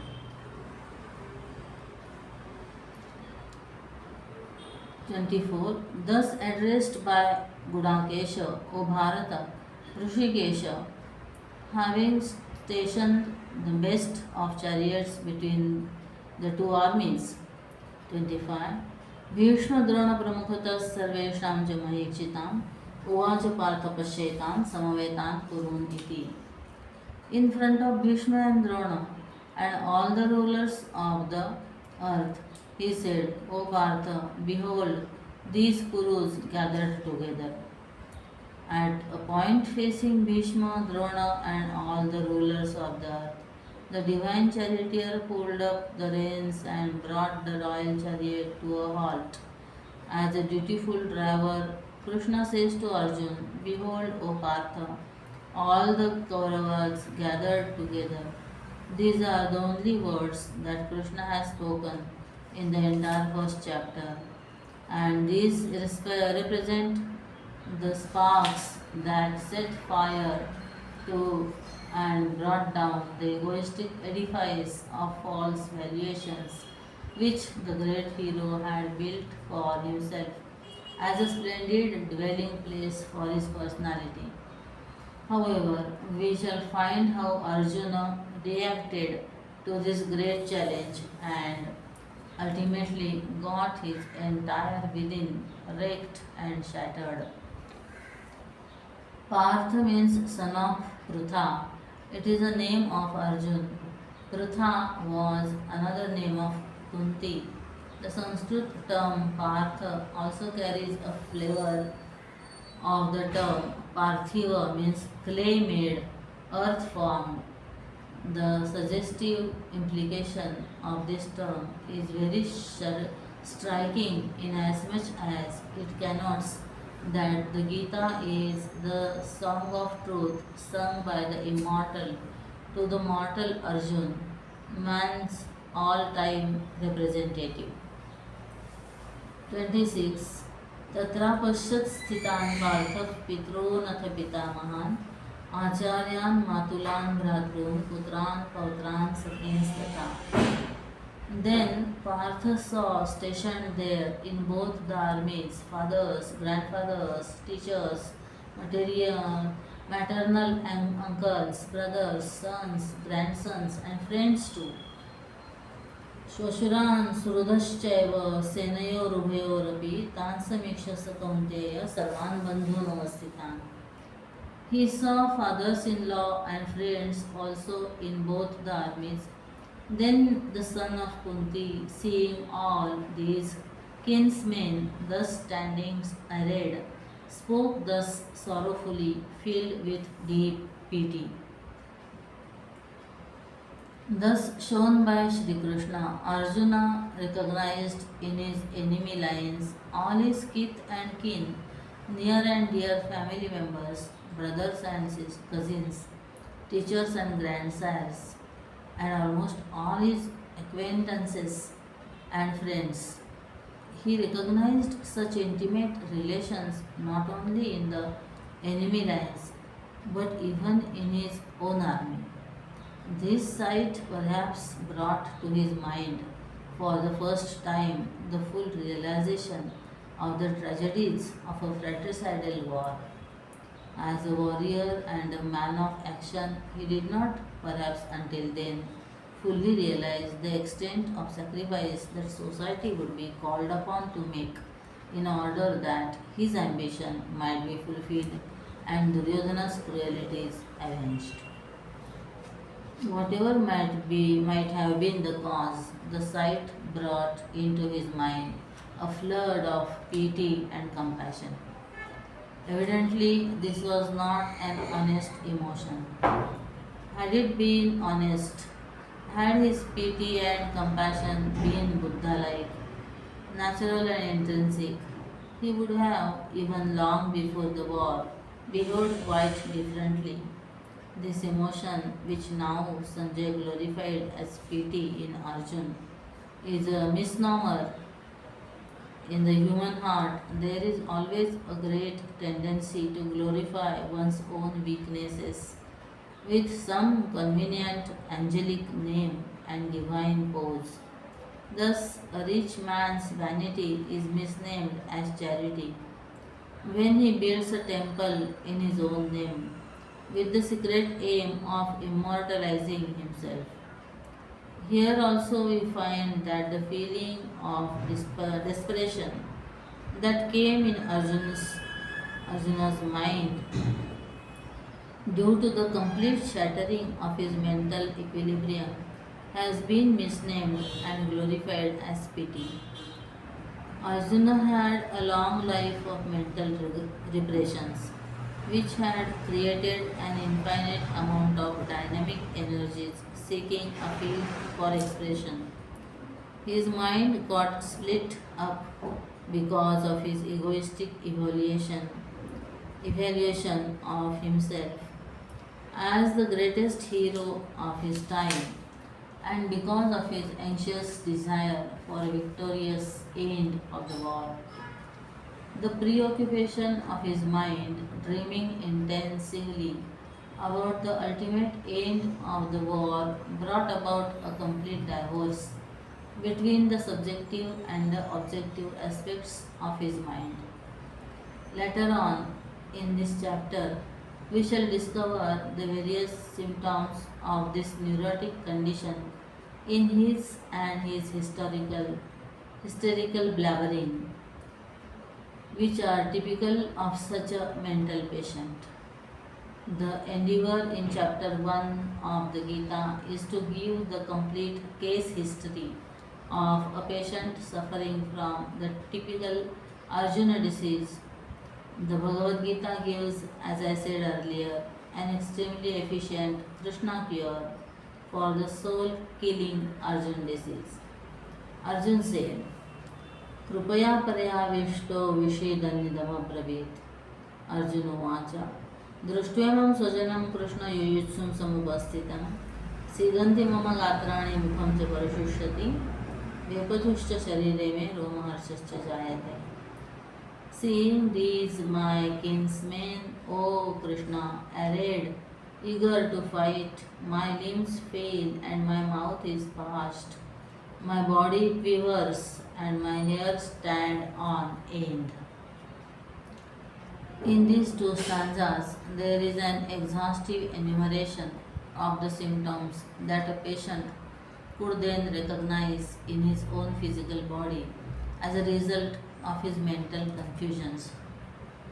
That which Sanjaya has glorified as pity when coming out of Arjuna's own mouth gains a more realistic expression. Arjuna says, seeing my kinsmen gathered here, anxiously determined to fight, my limbs shiver, etc. All these symptoms are described in the textbooks of modern psychology as typical symptoms of the mental disease named anxiety neurosis. 30th verse. गाण्डीवं श्रंसते हस्तात् त्वक्चैव परिदह्यते न च शक्नोम्यवस्थातुं भ्रमतीव च मे मनः. The Gandiv bow slips from my hand and my skin burns all over. I am also unable to stand and my mind is whirling round as it were. Here Arjun is adding some more details on the symptoms of his disease. Earlier we had a list of symptoms that manifested on the physical body. Now, in this stanza, Arjun tries to report recognized symptoms of the maladjustments at his mental level. Not only in his mind, unsteady, agitated, and chaotic, but not only is his mind unsteady, agitated, and chaotic, but it has lost all its morale. It has come down to the stupid level of accepting and recognizing superstitious omens portending disastrous failures and imminent consequences. Not only does the following stanza vividly picture to us his mental confusions, but it also shows how far his discrimination has been drained off and his morale destroyed. निमित्तानि च पश्यामि विपरीतानि केशव न च श्रेयोनि पश्यामि हत्वा स्वजनमावे. And I see adverse omens, O Keshava, nor do I see any good in killing my kinsmen in battle. In this state of mental confusion, when his emotions have been totally divorced from his intellect, the objective mind, without the guidance of his subjective aspect, runs wild and comes to some unintelligent conclusions. He says, I desire neither victory nor empire, nor even pleasure. It is a recognized fact that a patient of hysteria, when allowed to talk, will, in a negative way, express the very cause for the attack. For example, when a woman hysterically raving repeatedly declares with all emphasis that she is not tired of her husband, that she still respects him, that he still loves her, that there is no rupture between them, etc. She, by these very words, clearly indicates the exact cause of her mental chaos. Similarly, the very denials of Arjun clearly indicate to all careful readers how and why he got into such a state of mental grief. He desired victory. He urgently wanted the kingdom. He anxiously expected to win pleasures for himself and his relations.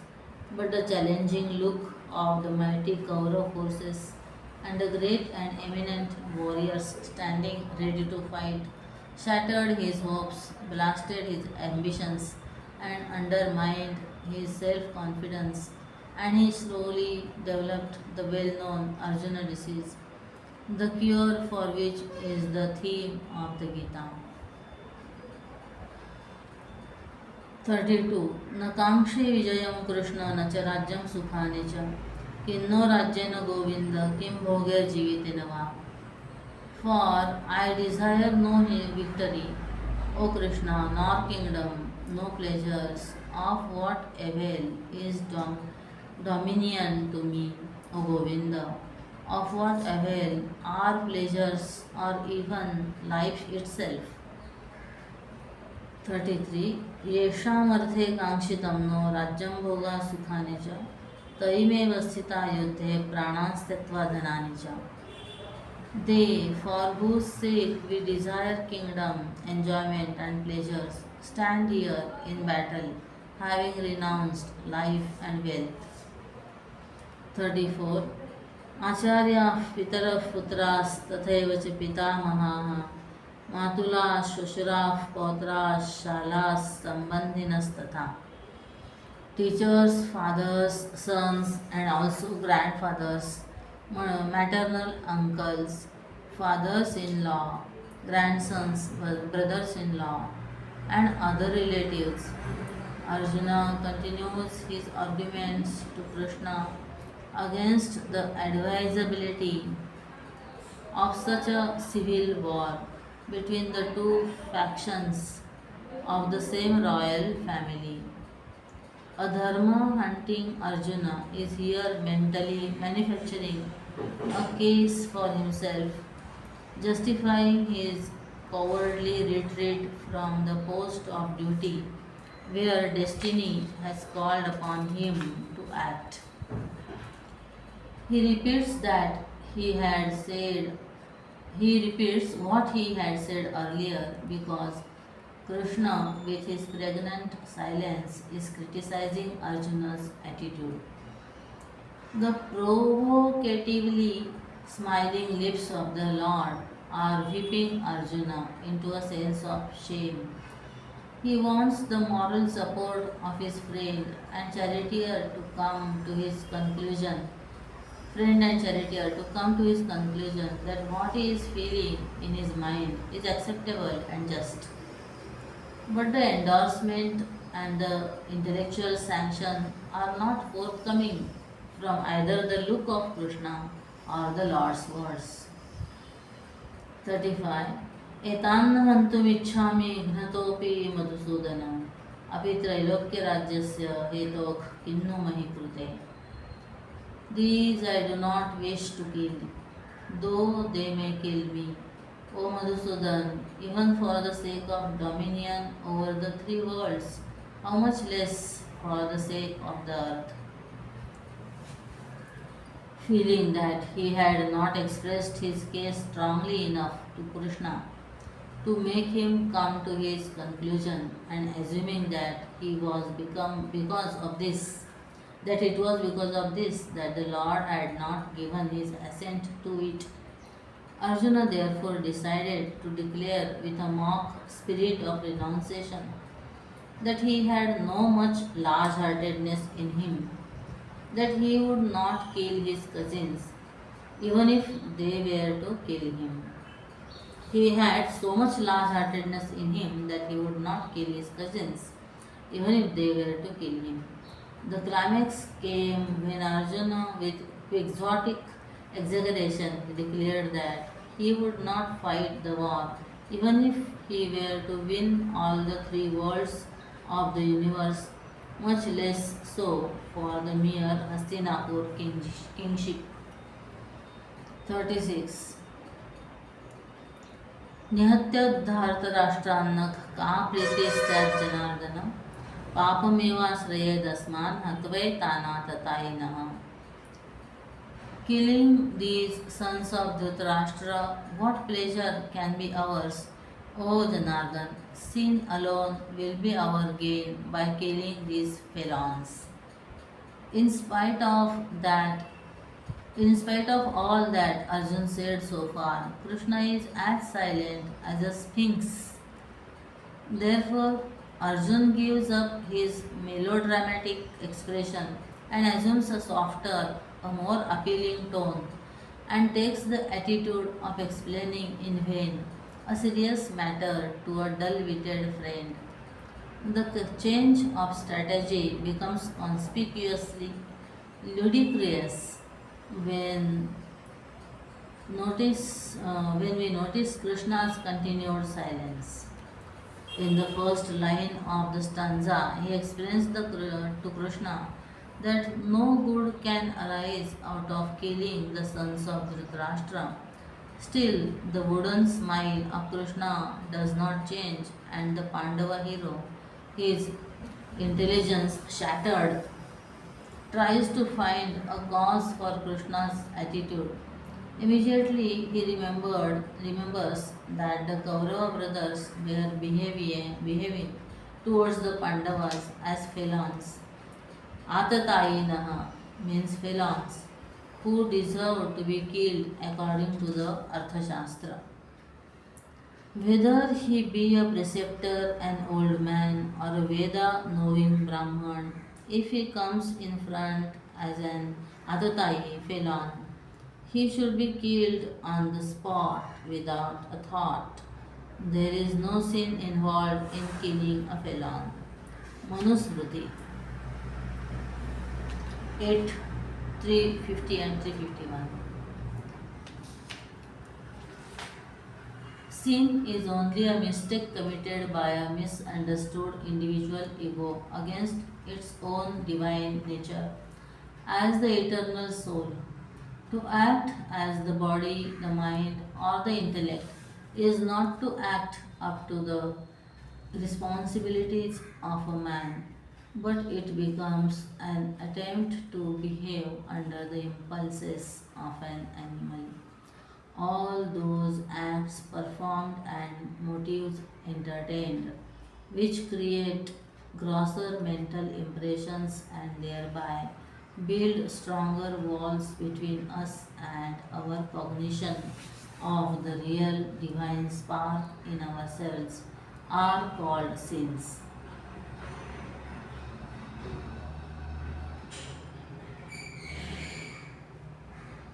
Arjuna's seemingly learned objection to killing enemies is a misinterpretation of our sacred texts Shastra, and to have acted upon it would have been suicidal to our very culture.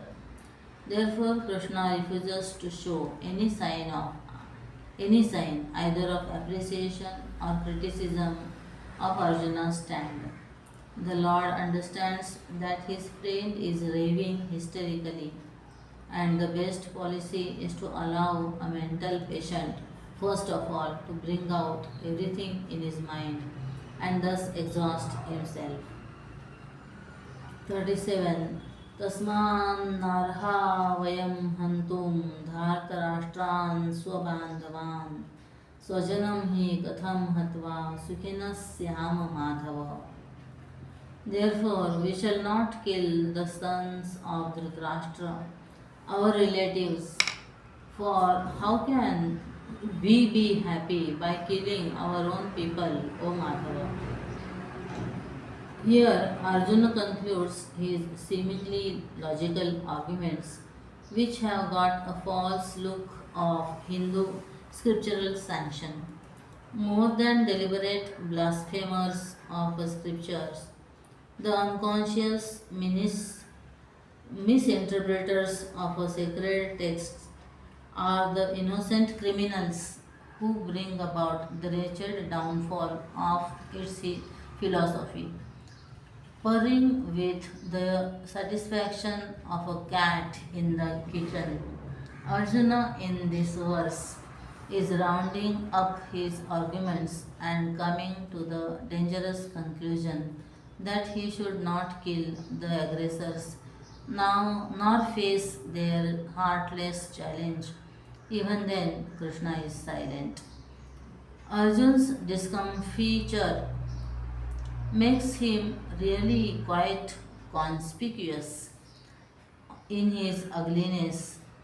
In the second line of the stanza, he makes a personal appeal to Krishna and almost begs of him to think for himself and endorse Partha's own lunatic conclusions.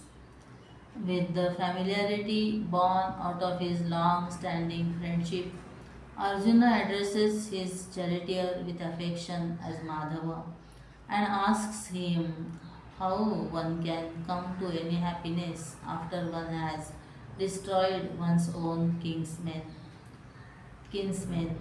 Still, Krishna remains silent. 38. यद्यप्येतेन पश्यन्ति लोभोपहतचेतसः कुलक्षयकृतं दोषं मित्रद्रोहे च पातकम्. Though these, with their intelligence clouded by greed, see no evil in the destruction of the families in the society, and no sin in their cruelty to friends. 39. कथं न ज्ञेयमस्माभिः पापादस्मान् निवर्तितुं कुलक्षयकृतं दोषं prapashyadgir janardana. Why should not we, who clearly see evil in the destruction of the family units, learn to turn away from this sin, O Janardhan? No doubt, the Kauravas, grown blind in their greed for power and wealth, cannot see the destruction of the entire social structure by this war.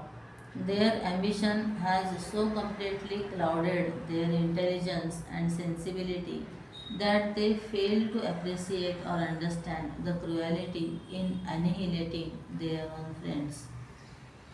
But Arjuna seems to retain his reasoning capacity and can clearly foresee the chaos in which society will get buried by this fratricidal war. Now his argument amounts to this: if a friend of ours in his drunkenness behaves nastily, it would be worse than drunkenness in us if we were to retaliate, for we are expected to know that our friend, with his fumed up intelligence, does not entertain enough discriminative awareness of what he is doing. At such moments, it would be our duty to forgive the mischief and overlook the impudence. Similarly, here Arjun argues if Duryodhan and his friends are behaving as blind aggressors, should the Pandavas not retire quietly and suffer the ignominy of a defeat and consider it their dutiful offering at the altar of peace? How far this philosophy is dangerous in itself will be seen as we read more and more the passages of the Gita and come to appreciate the pith of its philosophy, which is the very kernel of our Hindu way of living. Active resistance to evil is the central idea in the doctrine expounded by Krishna in the Gita. 40. कुलक्षय प्रणश्यन्ति कुलधर्माः सनातनाः धर्मे नष्टे कुलं कृत्स्नम् अधर्मो विभवत्युत. In the destruction of a family, the immemorial religious rights of that family perish. On the destruction of spirituality, impiety overcomes the whole family.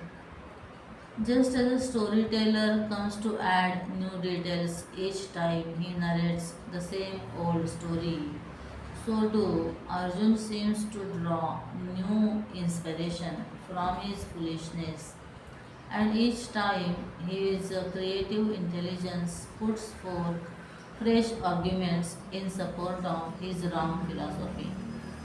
As soon as he finishes a stanza, he gets, as it were, a new leash of arguments to prattle and takes refuge behind their nose. He indicates here that when individual families are destroyed, along with them the religious traditions of the society will also end, and soon an era of impiety will be ushered in.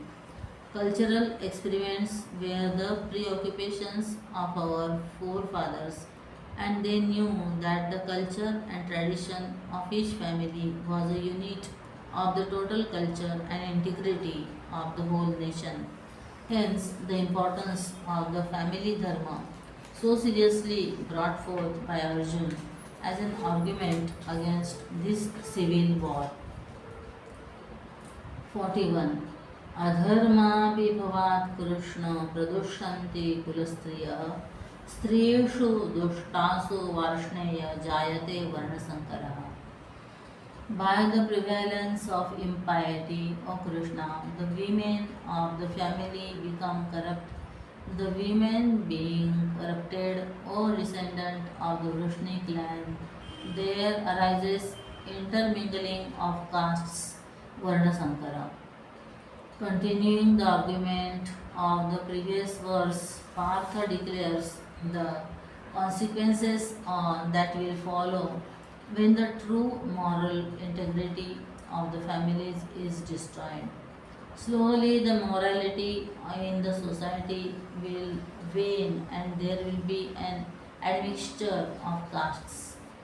Caste is a word which in its perverted meaning has recently come in for a lot of criticism from the educated, and they no doubt are all justified if caste in reality means what we understand it to be in our society today. But what we witness around us in the name of caste is the ugly decadence into which the Hindu way of living has fallen. Caste in those days was conceived of as an intelligent division of the available manpower in the community on the basis of intellectual and mental capacities of the individuals. Those who were intellectuals and had a passion for research and study were styled Brahmanas, Brahmins. Those who had political ambitions for leadership and took upon themselves the risky art of maintaining peace and plenty and and saving the country from internal and external aggressions were called the Kshatriyas. Those who served the community through agriculture and trade were the Vaishyas. And lastly, all those who did not fall in any of the above categories were styled as Shudra. Shudras whose duties in society were service and labor. Our modern social workers and officials, agricultural and industrial laborers all must fall under this noble category. In the largest scope of its implication, when we thus understand the caste system, it is the same as today's professional groups. Therefore, when they talk so seriously about the inadvisability of admixture of the castes, then they only mean that we already know to be true to our own social pattern.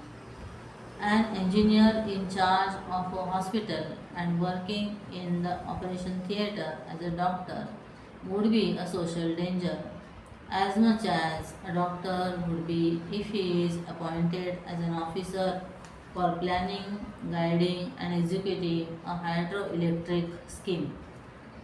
When the general morality of society has decayed, the young men and women, blinded by uncontrolled passion, start mingling without restraint, and lust knows no logic and cares least for better evolution or better culture.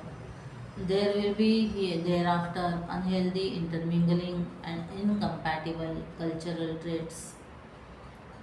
42. संकरो नरकायैव कुलघ्नानां कुलस्य च पतन्ति पितरो ह्येषां लुप्तपिण्डोदकक्रियाः.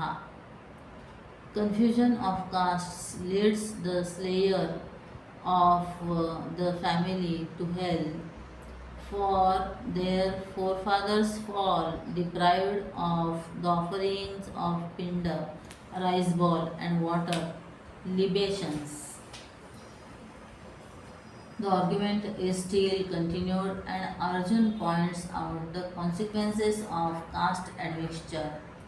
When confusion of the castes has taken place both outside and in the moral life of true discipline and in one's own inner temperament, then the family tradition gets flouted and ruined.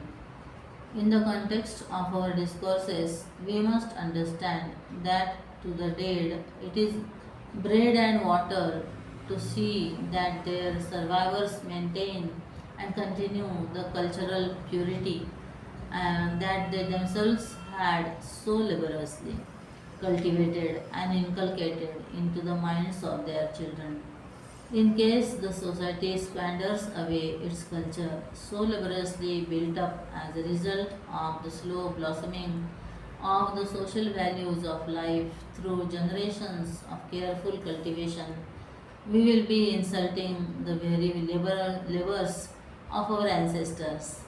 It is attractive and poetic indeed to conceive of the dead as watching over their survivors and observing their ways of living from the balcony of their heavenly abode. It would certainly be as painful as the pains of hunger and thirst to them if they were to find that their survivors were deliberately making a jungle of their laboriously laid gardens. Understood thus, the entire stanza appears to be very appropriate. Each generation passes down the torch of its culture to the next generation, its children, and it is for them to preserve, tend, and nourish that torch and hand it over carefully to the succeeding generation, if not more, at least no less bright than when they got it. In India, the sages discovered and initiated a culture that is spiritual, and this spiritual culture is maintained and worked out through religious practices, and therefore culture and religion are to the Hindu one and the same. Very rarely we find any mention of the term culture as such in our ancient literature. More often we meet with the insistence on and the mention of our religious practices. In fact, the Hindu religion is a technique by which this spiritual culture can be maintained and worked out in the community. Therefore, we find in these stanzas and in similar contexts always an enthusiastic emphasis upon the religious life, whether it be in the family or in the society. Dharma comprises those divine values of life by living which we manifest more and more the essential spiritual being in us. Family dharma, kula dharmas, is thus nothing but the rules of living, thinking, and acting in a united, well planned family. By strictly following these rules, we soon come to learn in the prayer rooms of our homes how to live as better citizens of the Aryan culture. 43. दोषैरेतैः कुलघ्नानां वर्णसङ्करकारकैः उत्साद्यन्ते जातिधर्माः कुलधर्माश्च शाश्वताः. By these evil deeds of the destroyers of the family, which cause confusion of castes, the eternal religious rights of the caste and the family are destroyed. What was said in the discourse upon the last stanza will become amply clear by this statement of Arjuna. Here also he bemoans that as a result of the civil war, the religious traditions of the family will all be lost, and when he says so, as I have said earlier, if we understand religion as the spiritual culture of India, the training for which was primarily given in the individual homes, then the stanza becomes self explanatory. We also know that after a war there is a sudden cracking up of the existing cultural values in any society. Our modern world, which is panting and sighing under the burden of its own immoralities and deceits, is an example of how war brings about not only disabled men with amputated limbs but also deeper ulcers and uglier deformities in their mental makeup. In these words, we can detect in Arjuna almost the world's first conscientious objector to war. In these passages, he offers a splendid series of pacifist arguments good for all times. 44. उत्सन्नकुलधर्माणां मनुष्याणां जनार्दन नरके अनियतं वासो भवति तनुशुश्रुमा. Krishna, we have heard, O Janardhan, then that it is inevitable for those men in whose families the religious practices have been destroyed to dwell in hell for an unknown period of time. Krishna still refuses to speak. Arjun has come to a point where he can neither stop talking nor find any more arguments. Strangely compelling is the grace of the Lord's dignified silence. Here in this stanza, Arjuna almost concludes his arguments and mentions the tradition which he had heard that men whose family religion has broken down will go to hell. But on the other hand, when we understand the statement in all its scientific implications, even the worst of us will feel the immediate urgency for revolutionizing our point of view. We have already seen that the family dharma means only the cultural purity in the family, which is the unit of the community. We also found that since their culture is essentially spiritual, to the Hindus, religion is culture. So Arjun implies that when unity of home life is shattered and when purity of living and sanctity of thought are destroyed in the individual home life, the generation that has caused such a shattering is ordering for itself and for others a melancholy era of hellish sorrows and sufferings. 45. अहो बत महत्पापं कर्तुं व्यवसिता वयं यद्राज्यसुखलोभेन हन्तुं स्वजनमुद्यताः. Alas, we are involved in a great sin in that we are prepared to kill our kinsmen from greed for the pleasures of the kingdom. Though pitiable, it is indeed pleasantly ludicrous to watch Arjuna's intellectual exhaustion and emotional weariness as expressed in this verse. In his effeminate lack of self confidence, he bemoans here, alas, we are involved, etc. These words clearly show that instead of becoming a master of the situation, Arjuna is now a victim of it. He has not the virile confidence, virile confidence that he is the master of the circumstances, and therefore, with a creeping sense of growing inner cowardice, he feels almost helplessly persecuted. This unhealthy mental weakness drains off his heroism and he desperately tries to put a paper crown upon his cowardice to make it look divine and angelic and to parade it as pity. Thus, he and parade is as pity. Thus, he deliberately misconstrues the very aim of the war and imputes a low motive to the righteous war simply because he wants to justify his pacifist idea, which does not instinctively gurgle out from his known strength, but which oozes out from his ulcerated mind. 46. यदि माम प्रतीकारमशस्त्रं शस्त्रपाणयः धार्तराष्ट्रारणे हन्यस्तन्मे क्षेमतरं भवेत्.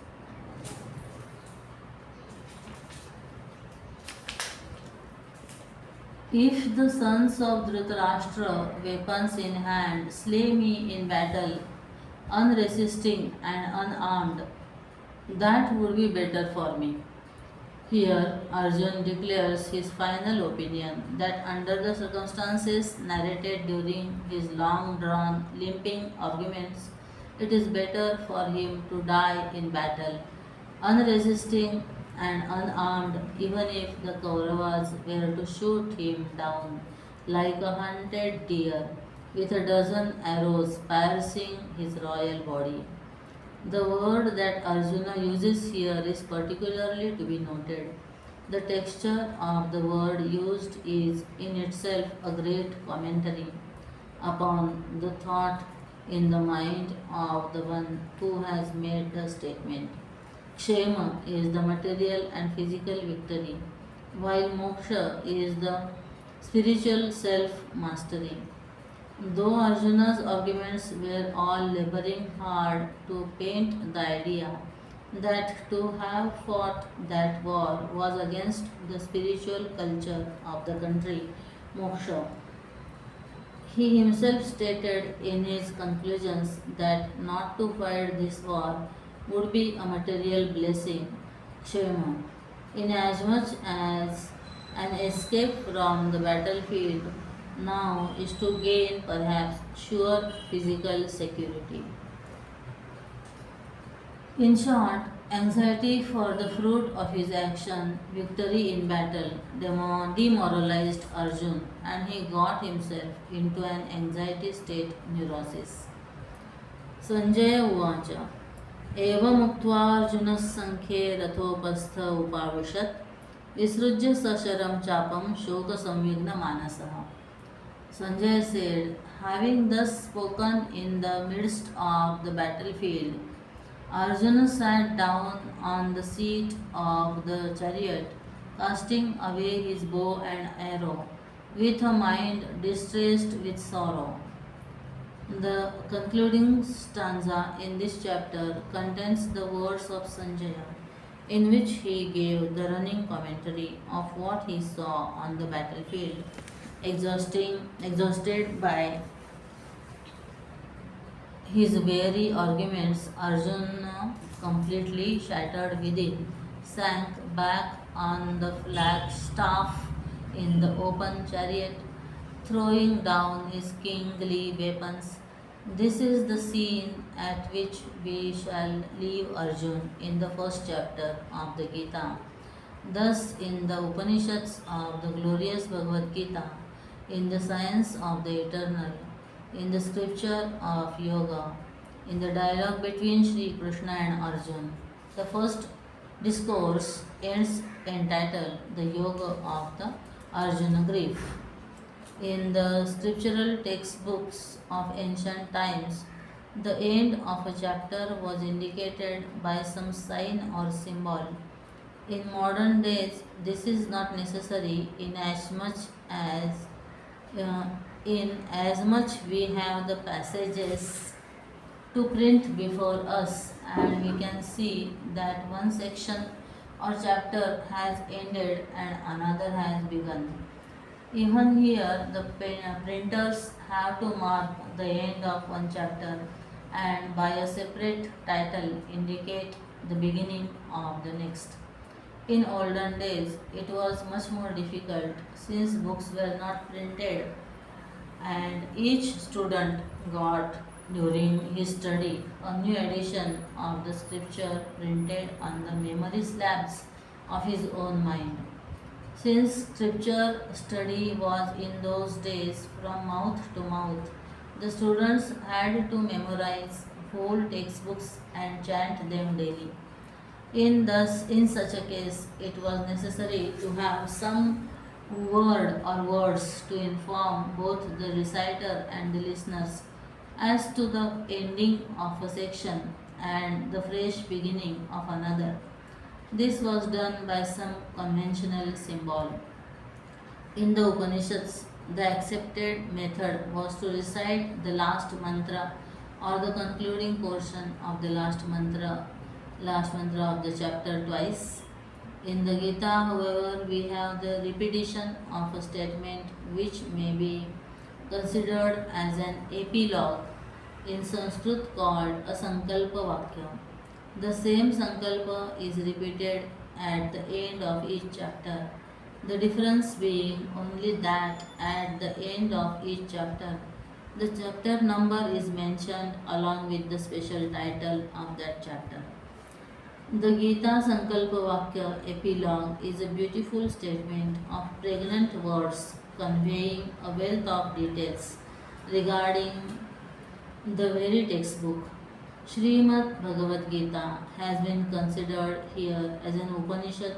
Nay, each chapter in the Gita is considered as an Upanishad, and among the 18 Upanishads, together constituting the divine song, we here end the first of them entitled The Yoga of Arjun's Despondency. These chapters are called Upanishads because they are declarations concealing such deep significance that a hasty reader will miss their full import unless he does long and intense meditation over the wealth of suggestive meaning that lies concealed behind the simple looking stanzas. As in the Upanishads, here also we need the help of a sympathetic teacher who can train us in the art of opening the 700 lockers in the treasure chamber of the Gita. Upanishad is a word indicating a literature that is to be studied by sitting shat near Upa, a teacher, in the spirit of receptive meekness and surrender ni. The contents of the scriptural textbooks are all over the world always the same. They teach us that there is a changeless reality behind the ever changing phenomenal world of perceptions, feelings, and understanding. This great Advaitic truth, as declared in the Hindu scriptural textbooks, is termed as Brahman, and therefore the textbook that teaches us the nature of Brahman and shows us the means of realizing it is called Brahman knowledge, Brahma Vidya. Unlike Western philosophy, among the Aryans, a theory is accepted as a philosophy only when the philosopher prescribes for us a practical technique by which all seekers can come to discover the experience for themselves the goal indicated in that philosophy. Thus, in all Hindu philosophies, there are two distinct sections. One explains the theory, and the other describing the technique of practice. The portion that explains the technique of living the philosophy and coming to a close subjective experience is called Yoga Shastra. The word yoga comes from the root yuja, to join. Any conscious attempt on the part of an individual to lift his present available personality and attune it to a higher perfect ideal is called yoga, and the science of yoga is called Yoga Shastra. Since in this epilogue the Gita is called a Yoga Shastra, we must expect to discover in the song of the Lord not only airy philosophical expositions of a truth too subtle for an ordinary man to grasp, but also instructions by which every one of us can hope to reach step by step the giddy heights of the divine pinnacles that stand eternally swathed in the transcendental glory of absolute perfection.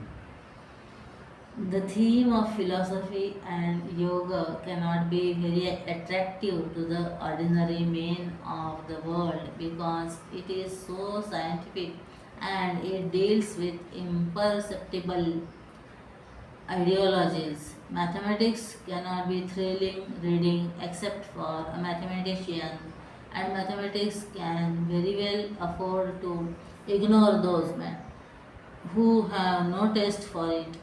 But religion tries to serve all, and the anxiety of all prophets is to serve everyone in all generations. Thus, in order to tame a difficult theme and to contain it within the ambit of a textbook of universal acceptance, the teachers of olden times had to discover methods by which the subjective ideologies could be given an appealing look of substantial objectivity.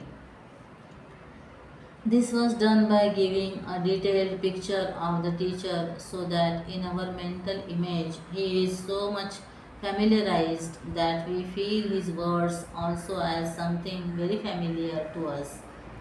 In the tradition of the Hindu textbooks, the great rishis worked out the subtle ideas containing the crystallized truths into an easily digestible capsule called dharma. In the Upanishads, we have a complete picture of a teacher and a taught, painted with hasty strokes, unfinished and rough.